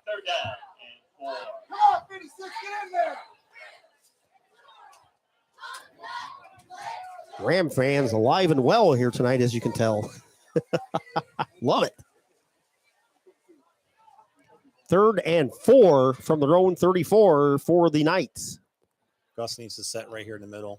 4 receivers on the far side. Farley over the middle, caught at the 40. Gosh darn it. By Jack Simpson. Gus would have just sat right there. It's coming right at him. He just creeped forward a little bit. It would have been right in his hands. Trying to hit that little dump pass across the middle, and you hit it right on the money there. And, they almost caught a break. Yeah. Gus would have just sat still. It was coming right at him. First down Knights, just under 11 minutes to go. 1st and 10 from their own 40. Got 3 receivers on that far side, 1 near side. Farley fakes a handoff, fires over the middle again. Caught by Jack Simpson. Now we see why last week Simpson had 10 catches. Gain of about 5, maybe 6 for the Knights. 2nd and 5 from the 40. It's almost like the Rams are giving them some yards, but I don't know if you want to do that. Still got 10:30 to go here in the fourth quarter. You're not playing prevent defense here, gee whiz. But you look how far they're playing off of on this side of the field. We're giving away that 10 yards. Farley straight back drop, looks across the middle again, has a man wide open. My gosh. Off his helmet. Jordan Barnett had a touchdown. Holy moly. Through his fingertips, off his face mask, off the top of his helmet. That was finally 6. Fell to the ground. Now the Tinora defense caught a break there. They just kind of let him slip through up the middle, and that was 6 in Otsego's hands. That was that slant and go there I talked about, Logan. He just kind of bent that up. Instead of coming off in the slant, he just went straight up the field, right over the middle of the field with that. Defiant still leading Wapak 16-12 in the fourth quarter. 3rd and 5. Bunch receivers over there on the far side. For the Knights on their own 46. Farley's going to take it just right up the middle. Gets close to the 50. He's got the first down. I think he's got the first down by about a half a yard. Should be 1st and 10 Knights. And chains are moving the other way. 10:08 to go here in the fourth. 27-13 Rams. Rams up by 14. Ball's right at the 50. Here goes Otsego with that up-tempo offense again. We're back in the backfield behind Farley. Farley wiping his hands, snaps. Goes. Handed off to Barnett, and he is drilled. He was stuck by Rosti. Knocked his own helmet off almost. May have to come out here Nah, he's for good. a His play. helmet, just pushed his helmet up over his nose. He's all right. He got it back on. Luckily, that thing didn't pop off. Yeah. I think Ross about knocked the snot out of himself on that That's one. what I thought. Shout out to Rob Sarrigan one time. I was what you call a slobber schnocker. He yelled out one time in the game. 2nd and 10, right at the 50. 9:15 unwinding here in the fourth quarter. 2-by-2. Set in the middle here. Farley looking under a little bit of pressure. Ball's fumbled. Get him. That's an incomplete pass that went forward. Okay. It slipped out of his hands. Trying to throw it out here in the flat, and I think he was trying to stop his arm in motion, and just kind of, with the high humidity here tonight, even though he wipes his hands right before every snap, I think it just slipped through his. Rams did a nice job of fingertips. sitting down in the middle that time. They took away the slant. There was two guys coming up through the middle, and everybody just kind of sat still. Kind of took that away from him that time. 4th down territory for the Knights. This is 3rd and 10. Ball's at the 50. 9:06 to go here in the fourth quarter. Rams with that 27-13 lead on the drop zone pizzeria scoreboard. 3 receivers on the far side. Your slot receiver is big Jack Simpson. Sit again. Sit right in the middle. Here he comes.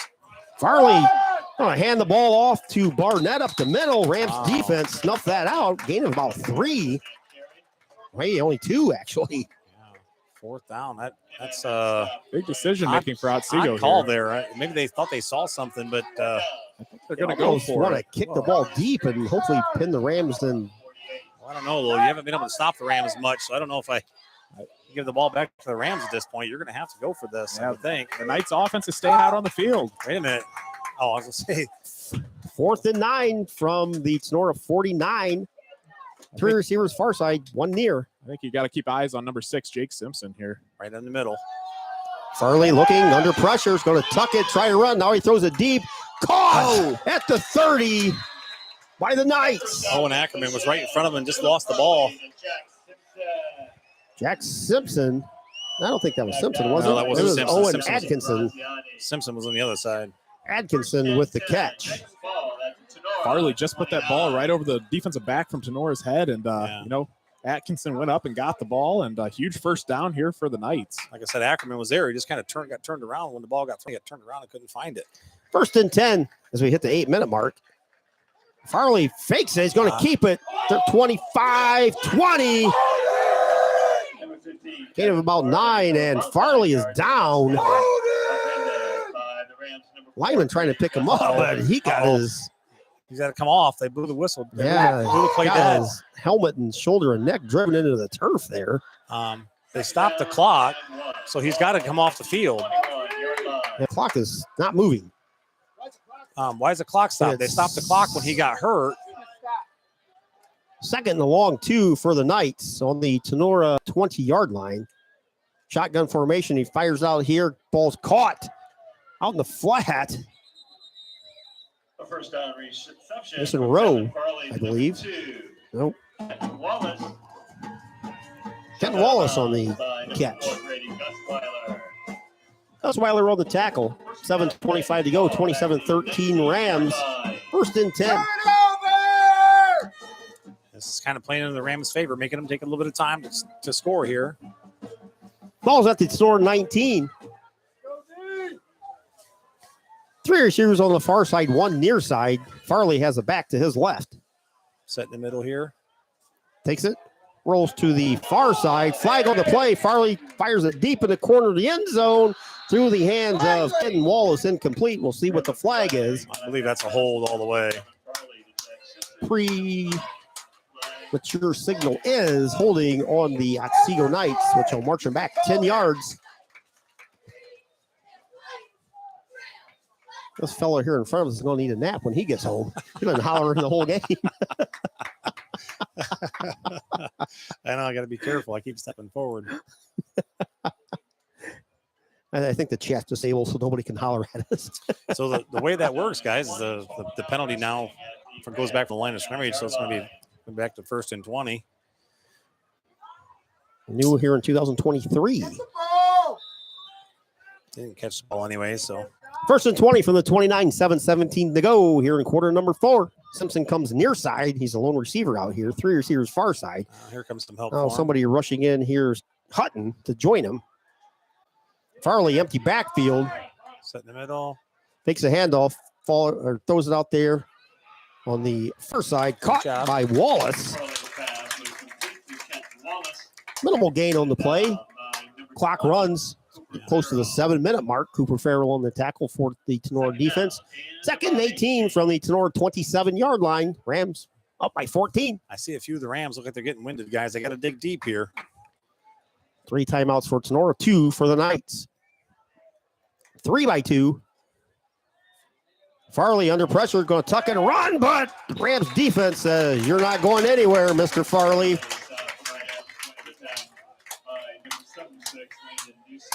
Newsom on the tackle. Farley's been taking quite a few hits. He's up slow He's been again. slow There. hitting us. Now, this whole last drive, he's just been taking hit after hit. A loss of 1, maybe. It's 3rd and 18 from the 27. Don't forget about that shot he took earlier in the game before halftime when he took through that ball, got that ball picked. 6:15, 6:14, 6:13. Take as much time as you want, fellas. 10 seconds on the play clock. 3 receivers near, 1 far side. Farley, 1 back next to him to his right. Farley with the snap. Looks, throws it over the middle again. Caught! Oh, no! Wallace had it knocked out by Graziani. Graziani had the sensors on, knocked the ball from Wallace's hands. 4th and 18. Big play for the Rams. Timeout on the field. Rams take a defensive timeout. 5:53 to go. Here in quarter number 4, Tinora 27 and the Otsego Knights 13. We'll be back after this brief timeout here on your Drop Zone Pizzeria scoreboard. Who was the best pizza in the area? Anyone? Anyone? Drop Zone Pizzeria in Ayersville and Stryker has won that award 3 times in the last 4 years. From pilot bread to their famous pickle pizza, Harold and Liz and the crew are always looking for something special for their customers. Drop into Drop Zone Pizzeria's 2 locations in downtown Ayersville at 13995 Fruit Ridge Road and also at 301 South Defiance Street in downtown Stryker. Closed on Mondays, but open Tuesday through Thursday and Sunday from 4 to 8 p.m., Friday and Saturday from 4 p.m. to 9 p.m. Place your order by calling Ayersville at 419-395-2525 or Stryker at 419-990-2525. Don't forget to visit them on Facebook at the Drop Zone Pizzeria, where online ordering is available at toasttab.com. The Drop Zone Pizzeria, as always, says, let's go Rams. 4th and 18 for Otsego from the Tinora 27-yard line. What are we doing so 5:53 deep? to go. What are we doing so deep? What are we doing so deep? Fakes it. There goes a fit. There goes Throws it deep. Has a man out there. Oh, he over missed his head. Farley faked. Had a man out there. I think it was Wallace. Yeah, there was that pump and go there. Rams get the ball turned over on downs. 5:48 to go. 27-13. Rams up by 14. Right here. Oh, sorry. I was Knights gonna have say, 2 timeouts left. right here is where you need to see traditional Ram football. Yeah, Pound the absolutely. rock, Amen. burn the clock Yep. out, come Nothing out of here with a special. win. Yep, nothing special. Just pound the rock. Traditional Coach Kenny Krause offense would be great right here. But guys, this is where I talk about, you might need somebody different in the backfield, trying to mix it up, run a jet with somebody, like I don't know that they Radzik really or have Radzik anybody or- else back or there. Rostai or- Geisinger was always the kind of, well, somebody had to take that feature spot, back right? with Gus Weiler. So Yeah. who's going to step up into that And role? Jimenez, I believe, is hurt, so Abrams not dressed, I don't believe. Whether you use, Carter Gilliam or somebody's got to. Handoff right up the middle goes Grady Gusweiler. Falls forward to about the 31. At least 3, maybe 4 on the play. Basically, Rams just want to move the clock. That's here. all you need. All you need is 3 yards. Get the ball and punt it away if you can't get a first down, because the Knights just 2 timeouts remaining. Have to pick and choose when they want to utilize them, probably on 3rd down. Gus Weiler keeps doing a nice job at keeping his feet moving. Every time he's making contact with the defender, he just keeps on driving. He picks up an extra 2-3 yards every single carry. 2nd and 8 from their own 30-yard line. See, there's Rostai in the backfield now. Play clock's at 7. Oh, high snap. Graziani brings it down. Gives it to Grady, 35. Close to the 40. First down. First down as Grady got submarined again. Like his shoulder pads and helmet. This is where ball security really comes into play. You know, I saw right there, Gus Weiler, he came down to the ground and the ball was just kind of holding it there right into his gut. And got to be careful. No turnovers at this point of the game. Gus Weiler's got to quit he looks like he's kind of bouncing around back there. He's got to. They see him stagger around. They're going to yank him. 4:40 to go. First down Rams. Huge first down. 27-13. First and 10 from their own 40. Two backs in the backfield. Rostai back there now. Oh, snap. Way over the head of Graziani. He recovers. Graziani puts his head down on the far side. Pushed into the Otsego Where's bench. the flag? Gave him a little chuck out of bounds over there. Oh, boy. Wow, the thing you cannot have. Good Lord. That's the bad thing about throwing it or snapping it out of the shotgun every single play. Wet palms still, sweaty palms down there. Boy, that's man, I tell you what, we've watched Otsego do it. We've done it. It's just it must be slippery out there, boys. I don't know. That ball bounces the wrong way. They're headed the other way for 6. Yeah, that changes the game in a hurry, doesn't it? Man, Dom did a great job of picking that ball up. You got the charity hop, what I call a charity hop. Something right out of to nothing. him. You only lost one, so it's 2nd and 11. Yeah. 4:18 to go here in the fourth quarter. Graziani puts the ball in the bread basket of Grady Gusweiler. Dom needed to pull that one there and take it around the end. He'd probably still be running. Gain of maybe 1 for Grady. He's going to bring up 3rd and 10, we'll call it, as we hit the 4-minute mark here in the fourth quarter. Rams nursing that 27-13 lead. Keith Brown, Logan Bailey, Coach Fairchild here with us. Need to settle our center down a little bit too. Like maybe he's getting a little amped up and snapping the ball a little harder. Get the ball back there and relax a little bit. Rams led at the half, 20-7. 3 touchdown runs for Dominic Graziani here tonight. Play clock's at 3, 2, Timeout. 1. Got it off. Right at the snap. They pitched it out to Gusweiler. He's trapped in the backfield, tackled at about the 35. Loss of 4. Going to bring up 4th and long for the Rams. See if Otsego does burn a timeout. They sure did. I'm not sure what we were doing there on offense. It was kind of like we were running speed option out to the right and just kind of slowly kind of jogged and then pitched at the last second. 3:20 to go in the contest. Rams lead 27-13. Yeah, I don't know, Logan. That's not the play I call in that situation because a slip ball, we've been having trouble going to it. That thing pops out of his hands, and it's going to be a scoop and score, and the game is entirely a different ball game with 3 minutes to go. So I agree 100%. Hand the ball off, protect the rock, and, you're going to get your 3 yards, whatever you get. If nothing, then punt the ball away and let your defense do its thing. I mean, they still got to score twice, so don't give them an opportunity there with a possible pitch like that. Anything can go wrong on those things. Rams with a defensive touchdown by Trenton DeLarber, about a 60-yard interception return started things.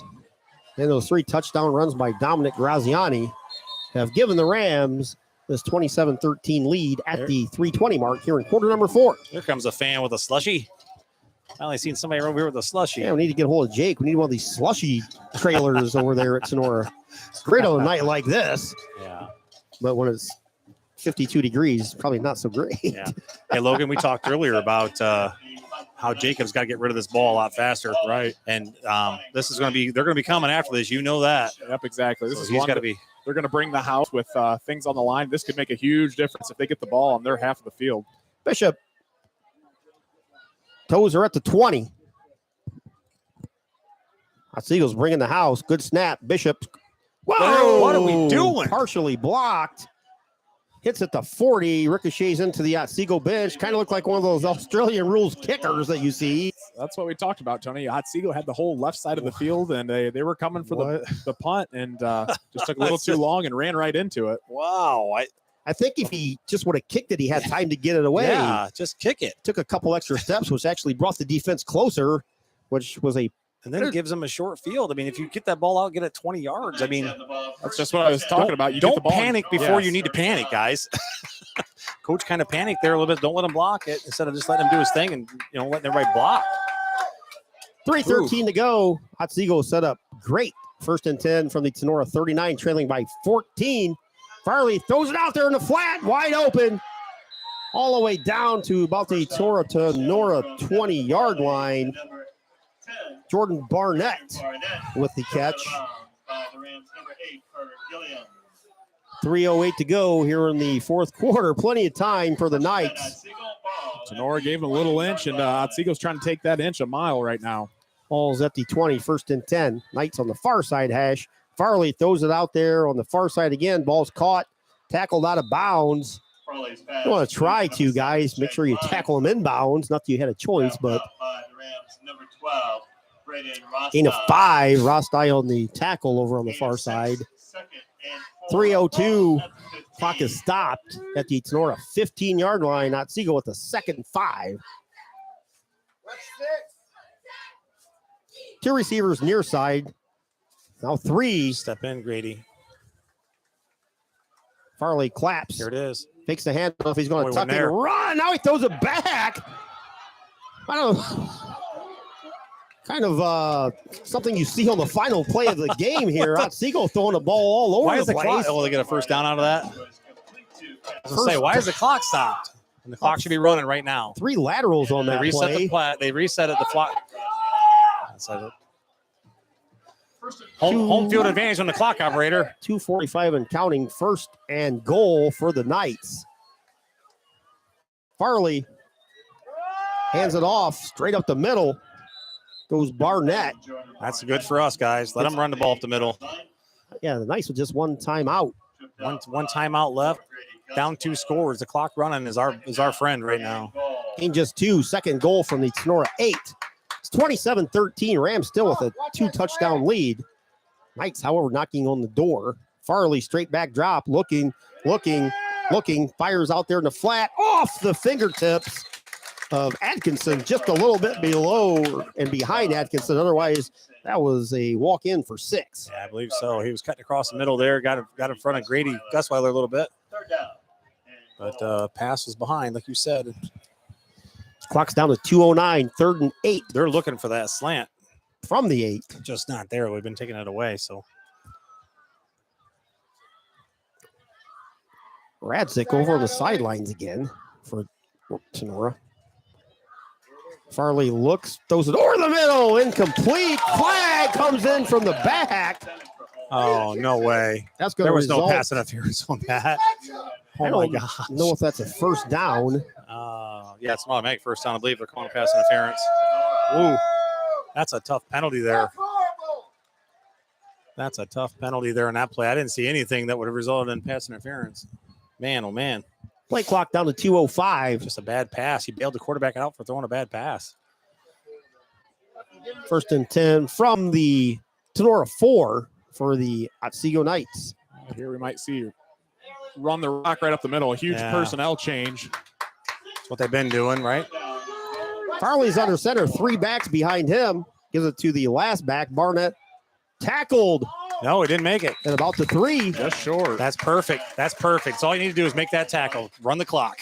Clock stays running, as Coach Fairchild said. Knights with 1 timeout. Dude, they're not in any hurry. You would think they'd be trying to get something called here. They trail You know, you gotta call your timeout. 13, 1:45 and winding. They're just letting the clock wind. Hey, if I'm Coach Becker, I'm just standing back, calling my defense, and let the clock run. They were most certainly going to see Otsego run the ball again. Timeout on the field. Rams utilize a timeout, give the defense a little bit of a breather. They're saying it's 4th down, guys, on the scoreboard. It was 3rd down. They gave him a first. The last down was Yeah. But it was actually should have been 3rd down, but they showed 1st down on the scoreboard, and now it's showing 4th down like they've corrected Well, with it. the new rule, I didn't know if that was a first down like before. Yeah, I or don't know. Pass interference in the end zone. That should have been a 1st and goal, but I don't know. I don't know what the I don't know. because everybody had first down, scoreboard, down marker, And now it says 4th and now down, it's 4th and 1.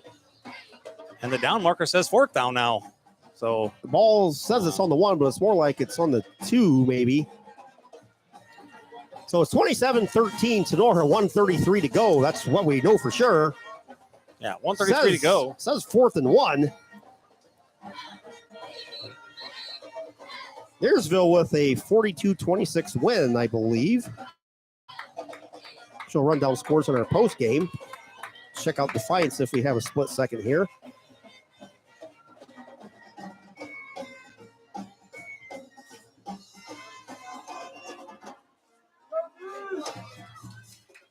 Defiance won 13 or 16-13. So I think it's 4th and 1, I guess. Farley's in the shotgun. 3 receivers far side, 2 near side. Farley takes a snap. He's going to try and punch it in. Dives in. I don't think he got it. He got it. Yeah, he just barely got across. Farley leaps in from the 1. 2-yard touchdown run by Devin Farley. Cuts the Rams lead to 27-19 at the 1:30 mark. Now, why would you go for 2 here? You know what I mean? You put yourself in a bad situation. Right, yeah. there. If you don't, I mean, if you get the onside kick, then you have to go for 2 next time. Well, they must be playing for the win here if they get it back and they try to go down and score. I guess. The Rams have too many on the field. Well, if he got off in time, they blew the whistle right in the middle of the play. I don't know why that would be a play stoppage, but See what the call is here. Knight's going for 2. yeah, illegal substitution, had 12 men on. Tried to get off the field, just could not. Well, the thing that he's got to remember on that situation is run straight to the sideline. Right. Not run at an angle, just run straight to the sideline and then come down. Take the shortest distance. Substitution against Tinora. 27-19. Knights are going for 2. They trail by 8 now. Knights, no timeout, or they do have 1 timeout remaining. Farley gives it off the left side. He didn't make it. To Barnett. Does not get in. No, ball fumbled. Oh, okay, they blew the whistle. So Barnett tries to sneak it in. So the ball came out there. I wasn't sure if it was before or after he went down. Does not get it. 1:30 to go. Onside kick coming up. Rams did not recover a onside kick earlier. Start the second half. Completely caught off guard. At least here, if you're the Rams, you know you're going to have your hands team on the field. You're going to be prepared for it. Let's just see what kind of I'm sure Otsego is going to try something different than last time. But definitely. You never know. Everyone's got to be on edge and prepared for whatever may come from Otsego. So each team with a timeout. Got 90 seconds to go here. It's 27-19. Rams with an 8-point lead. Worst case scenario, Otsego scores. They still have to go for 2. Otsego only has that 1 timeout left. So they're going to stop the clock 1 time. The Rams basically can just about run the clock out. As long as they recover the onside kick. That's the recover the onside kick here. The Rams. We all know how slippery the ball's been tonight. Amen. Amen. Ball's teed up right in the middle of the 40-yard line. I'm not sure why we don't have our hands guys up front. I'm just kind of curious as that one. Everybody close, but I would have all the guys who know that normally handle the ball up front. Not my linemen. Farley's going to attempt the onside kick here for the Knights. I mean, Radzik, Gus Weiler, all those guys would be up front for me. Farley with a rocket right off the Rams. Okay, we got it. Hit one of the Rams. Ooh, right in the face. Right in the face. Ricocheted off his face mask. Luckily, he went right to the ground where about 4 Rams dove on top of the ball. Got one of the Knights players is down at the 45, but barring any sort of hiccup here, the Rams will exit Otsego with a 27-19 win. Not sure what happened there.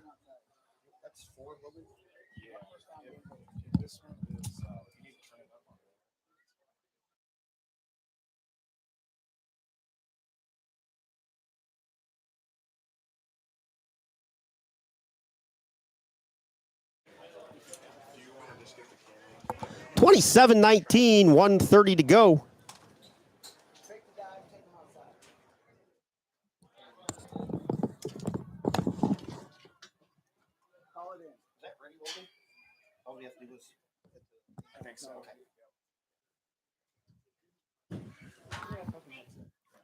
Timeout on the field as they tend to the injured Knight at the 45. We'll run down some scores while we have a split second here.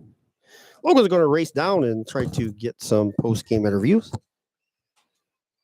24-14 Columbus Grove over Liberty Benton. Final, Patrick Henry 34-12 over Wayne Trace. Hicksville with a 28-6 win over Swanton. Spencerville 35, Paulding 8. That's a final. Liberty Center 47, Napoleon 6. That is a final. Still going on over at Fairview. Rather exciting game. Delta 31, Fairview 28. So Michael and his crew over there on the Bull having a fantastic call. Van Wert 49, Lima Bath 35. That's in the fourth. Fourth quarter, Brian over Maumee 42-28. Parkway 28. North Central 14, as they're still attending to the injured Otsego Knight player. Parkway 28, North Central 14. That's a third quarter score. Last score from Antwerp was 40-24. That was at the half. Archers with the lead. Bellevue 26, Wauseon 3. As we said, big win for Coach Cooper and the Bulldogs as the injured Knight, which is Jordan Barnett, up and walking off the field rather gingerly over there. 16-13, so Coach Cooper with a huge win at home over Wapakoneta. Bulldogs. Yes, Bulldogs. Take the Bulldogs. I think Coach Cooper's done about 57 interviews in the last 2 weeks that I've heard from him. So congratulations to Coach Cooper. Archibald blanks St. Henry 29-0. And Ayersville 42-26 win over Delphus Jefferson. So the Rams should be in victory formation here, Coach Fairchild. Well, Just one time out from the Knights. I tell you what, I would not be I would not be in shotgun here. They're not in the victory issues we've formation. had. Graziani Hold the from the ball. shotgun takes it over the 45. Gave about 2, maybe 3 for Dom. That's a timeout. That's Otsego's last timeout. Bring up 2nd and 7, we'll say. I get under center, Keith. The balls have been all over my head. I don't think I do that. 1:20 to go here on the timeout. Coach Fairchild on camera duty here while Logan's heading down. Going to try and get Coach Becker and player of the game, which will. I'm sure you'll see a difference in the camera work here. I'm not the expert like Logan is. Didn't have a tripod early on for this night's been a train wreck, roughly 5 minutes before we went live. Yeah, didn't have a tripod. Struggled getting everything up and running. So yes, kudos to Grace, Logan's wife. Ran the tripod over to Logan's mom on the way here with Team Snacks. Arrived just in time with the kind of one of our most important parts, the camera tripod. Rams now in victory formation. 2nd and 10. Graziani takes the snap. Why did they blow the whistle early? Goes backwards, kneels down at about the 37. Referee blew the whistle. Nobody's even coming after him. I'm not really sure why we blew the whistle. Coach Elton just gives it a "what are we doing" wave over there. Gee whiz. I'm not really sure why we do that, but Dom, you don't got to run backwards. I mean, I understand what you're trying to do there, but just kind of stand there and look at him. But again, I'm not really sure why we're 3rd and 14. Clock winds, 45 seconds to go. It's going to be close. We'll take one more snap. Graziani, shotgun formation, takes a knee. 35 seconds to go, and that should be it. Final will be Tinora 27 and Otsego 19. Congratulations to Coach Becker picking up his first career win on the sidelines of the Tinora Rams. The Rams are going to exit with a 27-19 win. Stay tuned. We'll have our post game brought to you by Bidlack Insurance and Investments. And we'll have our Higbee Embroidery Player of the Game Award. Again, congratulations to Tinora picking up win number 1, a 27-19 win, and to Coach Becker win number 1 on the sidelines of his alma mater, the Tinora Rams. Looking for home or auto insurance? What about building for retirement? Or looking to start a small investment portfolio for your family? Bidlack Insurance and Financial Services of Defiance has you covered. Tim Bidlack of Bidlack Insurance and Financial Services has over 10 years of investment experience. Tim can assist in estate planning, IRAs, 401k investments, among other financial planning areas. Need home or auto insurance? Welcome Austin Bidlack. He can assist you on those. At Bidlack Insurance and Financial Services, they will work one-on-one with you to make sure your home, auto, and business are protected. Financial Services are located at 912 East 2nd Street in Defiance. Or Austin at 419-438-0023 today for a free quote. You can visit them online or on their Facebook page as well. Bidlack Insurance and Financial Services wish the best to all the Tinora Rams athletes this season. Local farmers, do you need the best crop insurance in the area? If so, Hall Crop Insurance is here to help. Contact Agent Chad Hall at 419-576-6140 for all of your crop insurance needs. Underwriter Nikki Geisinger is also available to assist at 866-341-2767. The staff at Hall Crop Insurance takes pride in their ability to serve their customers. If you need to talk to an agent or have questions about your policy, please give Chad or Nikki a call. Hall Crop Insurance wishes the best to all Tinora teams this season. A special thank you to the families of the Schlegel family, Schlegel Family Farms, Chris, Becky Kennedy, Ian, and Lucas, and to Laura Kempe, a lifelong Tinora Rams supporter. Another big thanks to Vince Salinas and Michelle Bacon and their family for supporting the Tinora Rams and all of us here at Tinora Rams Live. Here comes more Tinora Rams sports action. Back here at the castle at Otsego, Rams come away with a 27-19 thrilling win. And who would have thought this? Run down the scoring summary. Logan's going to try and get some interviews, see how this goes. Goes like our early night. Trent DeLarmer started the scoring with a 40 or 60-yard interception return for a touchdown. Extra point was no good. Rams led 6-0. Otsego Farley came back and had a 1-yard touchdown run. Martin's extra point gave Otsego a 7-6 lead. That's 9:40 in quarter number 2. Midway through the second quarter, Rams grabbed a 13-7 lead on a Dominic Graziani 5-yard touchdown run. That was with 5:59 to go. Drive was dominated by Grady Gusweiler.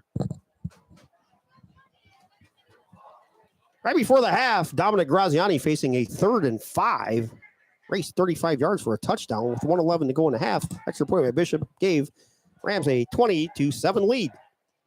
Third quarter, Farley 13-yard touchdown pass cut the Rams lead to 20-13. That was with 8:34 to go in the third quarter. Start of the fourth quarter, Rams had a 4th and goal from the 1-inch line. Graziani poked it in from 1. Extra point by Bishop gave Tinora a 27-13 lead. And the Rams sweating it out the last 3-4 minutes. Farley poked it in with 90 seconds to go. 1-yard touchdown run. 2-point conversion was no good. Rams with a 27-19 lead, and the Knights needing to recover an onside kick. Attempted that onside kick, which they recovered successfully to start the quarter. But this time the Rams recovered, getting that 27-19 win for Coach Becker and the Tinora Rams. So, yes, we're going to have Logan down on the field with Dominic Graziani.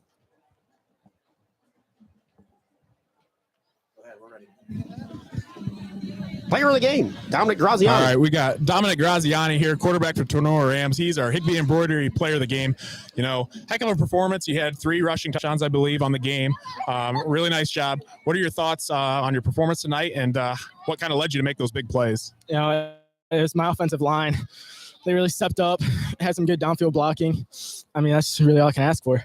Yeah, and coming into the second half, you know, you guys had the lead. Coming into the fourth quarter, things got a little bit tight. What were your thoughts going into the game during that last couple drives there? Yeah, I mean, just trying to stop them. All right. One last question for you, Dom. What a performance tonight. What are your thoughts going into next week against Archbold? I'm confident. I think we can beat anybody in the area. Trying to have a game.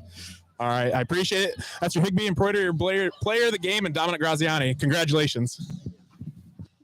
Dominic Graziani, your Higbee Embroidery player of the game. Logan, great job on that interview. Worked out. One of the better things that happened tonight outside of the Rams win. Coach Becker's on the bench. For Tinora, Logan's going to try and get Coach Becker with his first career win. We'll see. Coach Becker looks like he's wore out. Well, I think Coach Becker's pretty emotional right now, getting his first win, big win. But yes, especially with awesome. the starters that he had out, Keith. Just a phenomenal job. Absolutely. Staff and being able to pick up that win. We saw Coach Becker do the.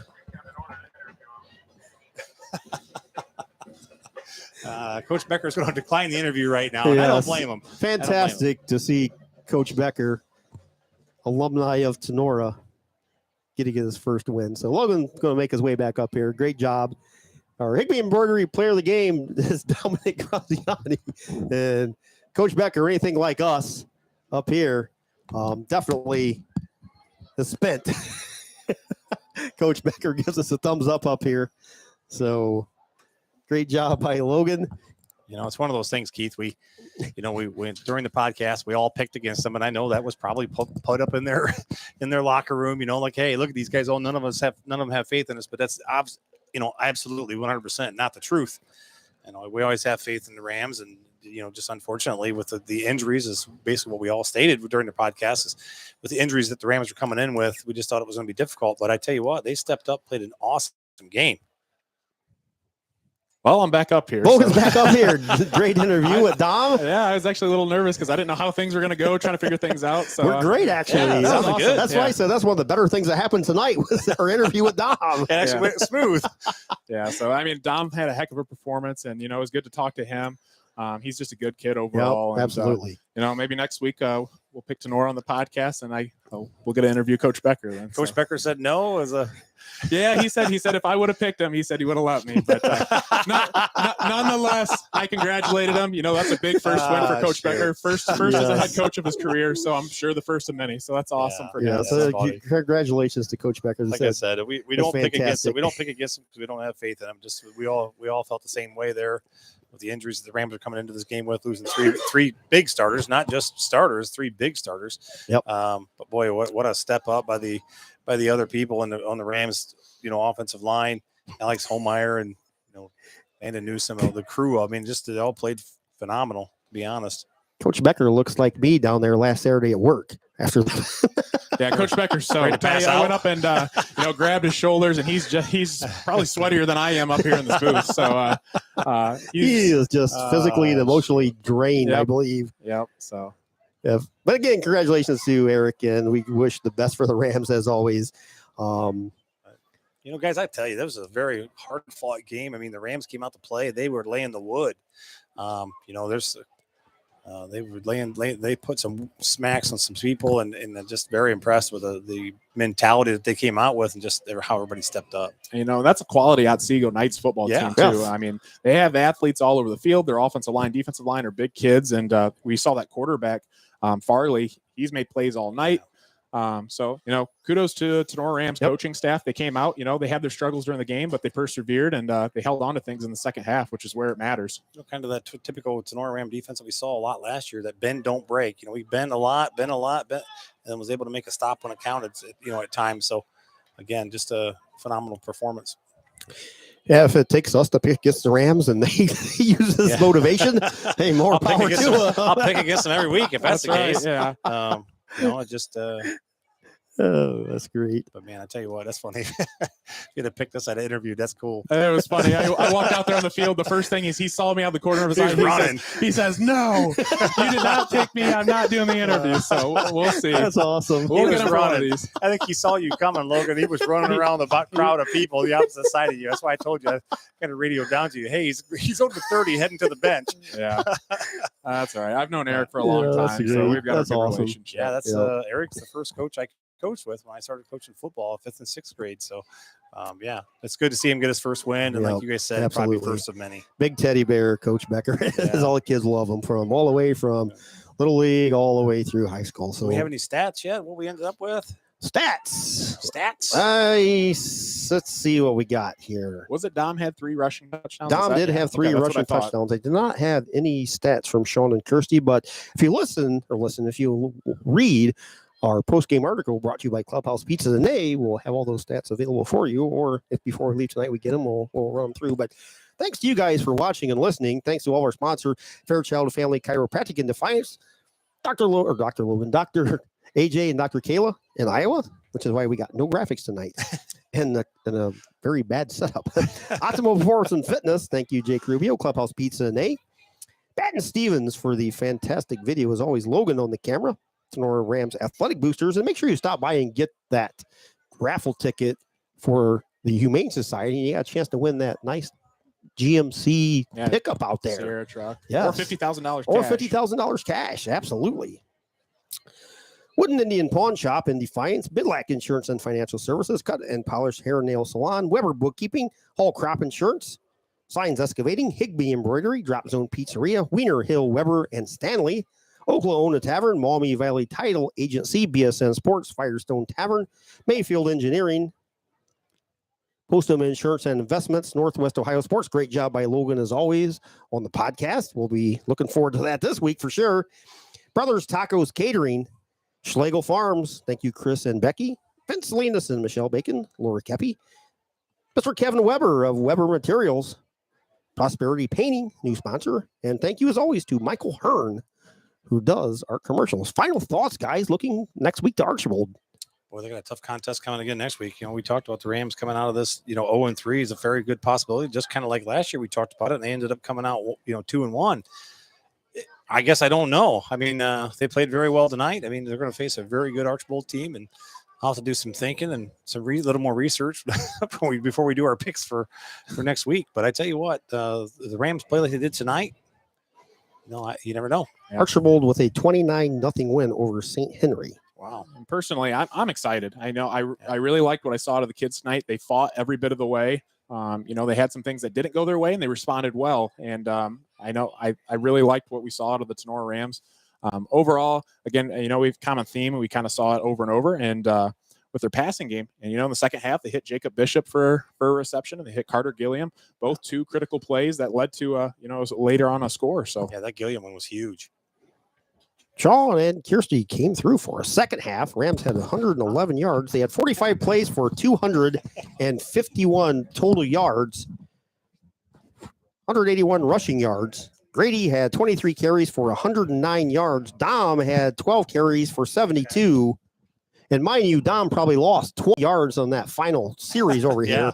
Otherwise, he would have been close to 100 as well. But the Rams, 251 total yards. Otsego, the Knights, had 68 plays for 347 total yards, 25 rushes, 71 yards, 43 pass plays for 276 passing yards for the Otsego Knights. Again, thank you for Sean and Kirsty. They do a fantastic job. Nothing is digital. Everything is penciled, an eraser at times, if you ask Sean. But the Macs do a great job at helping us out for Tinora stats. Penalty-wise, Rams just 5 penalties. Otsego Knights, 11 penalties on the night. Wow. So that's it. Again, final. Rams improve to 1-1. Knights fall to 0-2. We'll see you next Friday night from Tinora, where the Archibald Blue Streaks will come and visit for probably the first time that I can remember ever. Since the 90s. Yeah. Since the 90s. Or the 89s. I should say 80. Good. Would have been 30 years. 88 was the last time I think we played Archibald. Yeah. We used to scrimmage them too. Like when I was in high school, we scrimmaged them for a few years. So we still scrimmaged in junior high, but we just don't play them. Definitely be a big crowd though, for sure. With only being like 15, 20 minutes apart. So a lot of people. We thought it was busy for Liberty Center. It's going to be a packed house again. Just as busy, if not more, for Archibald. But relying on Jake Essig, the athletic director, did a great job with the Liberty Center game. And had people in there and watching the game right away. Yeah, kudos to Jake. He's like super detail oriented. Yeah. So he was on it for that game and had all the gates open and everybody got in quickly. Final 27-19. Ram fans, Ram bus, and we will go home happy. We'll see everybody next Friday night from Justin F. Crystal Stadium at Tinora High School. Have a good weekend, everybody.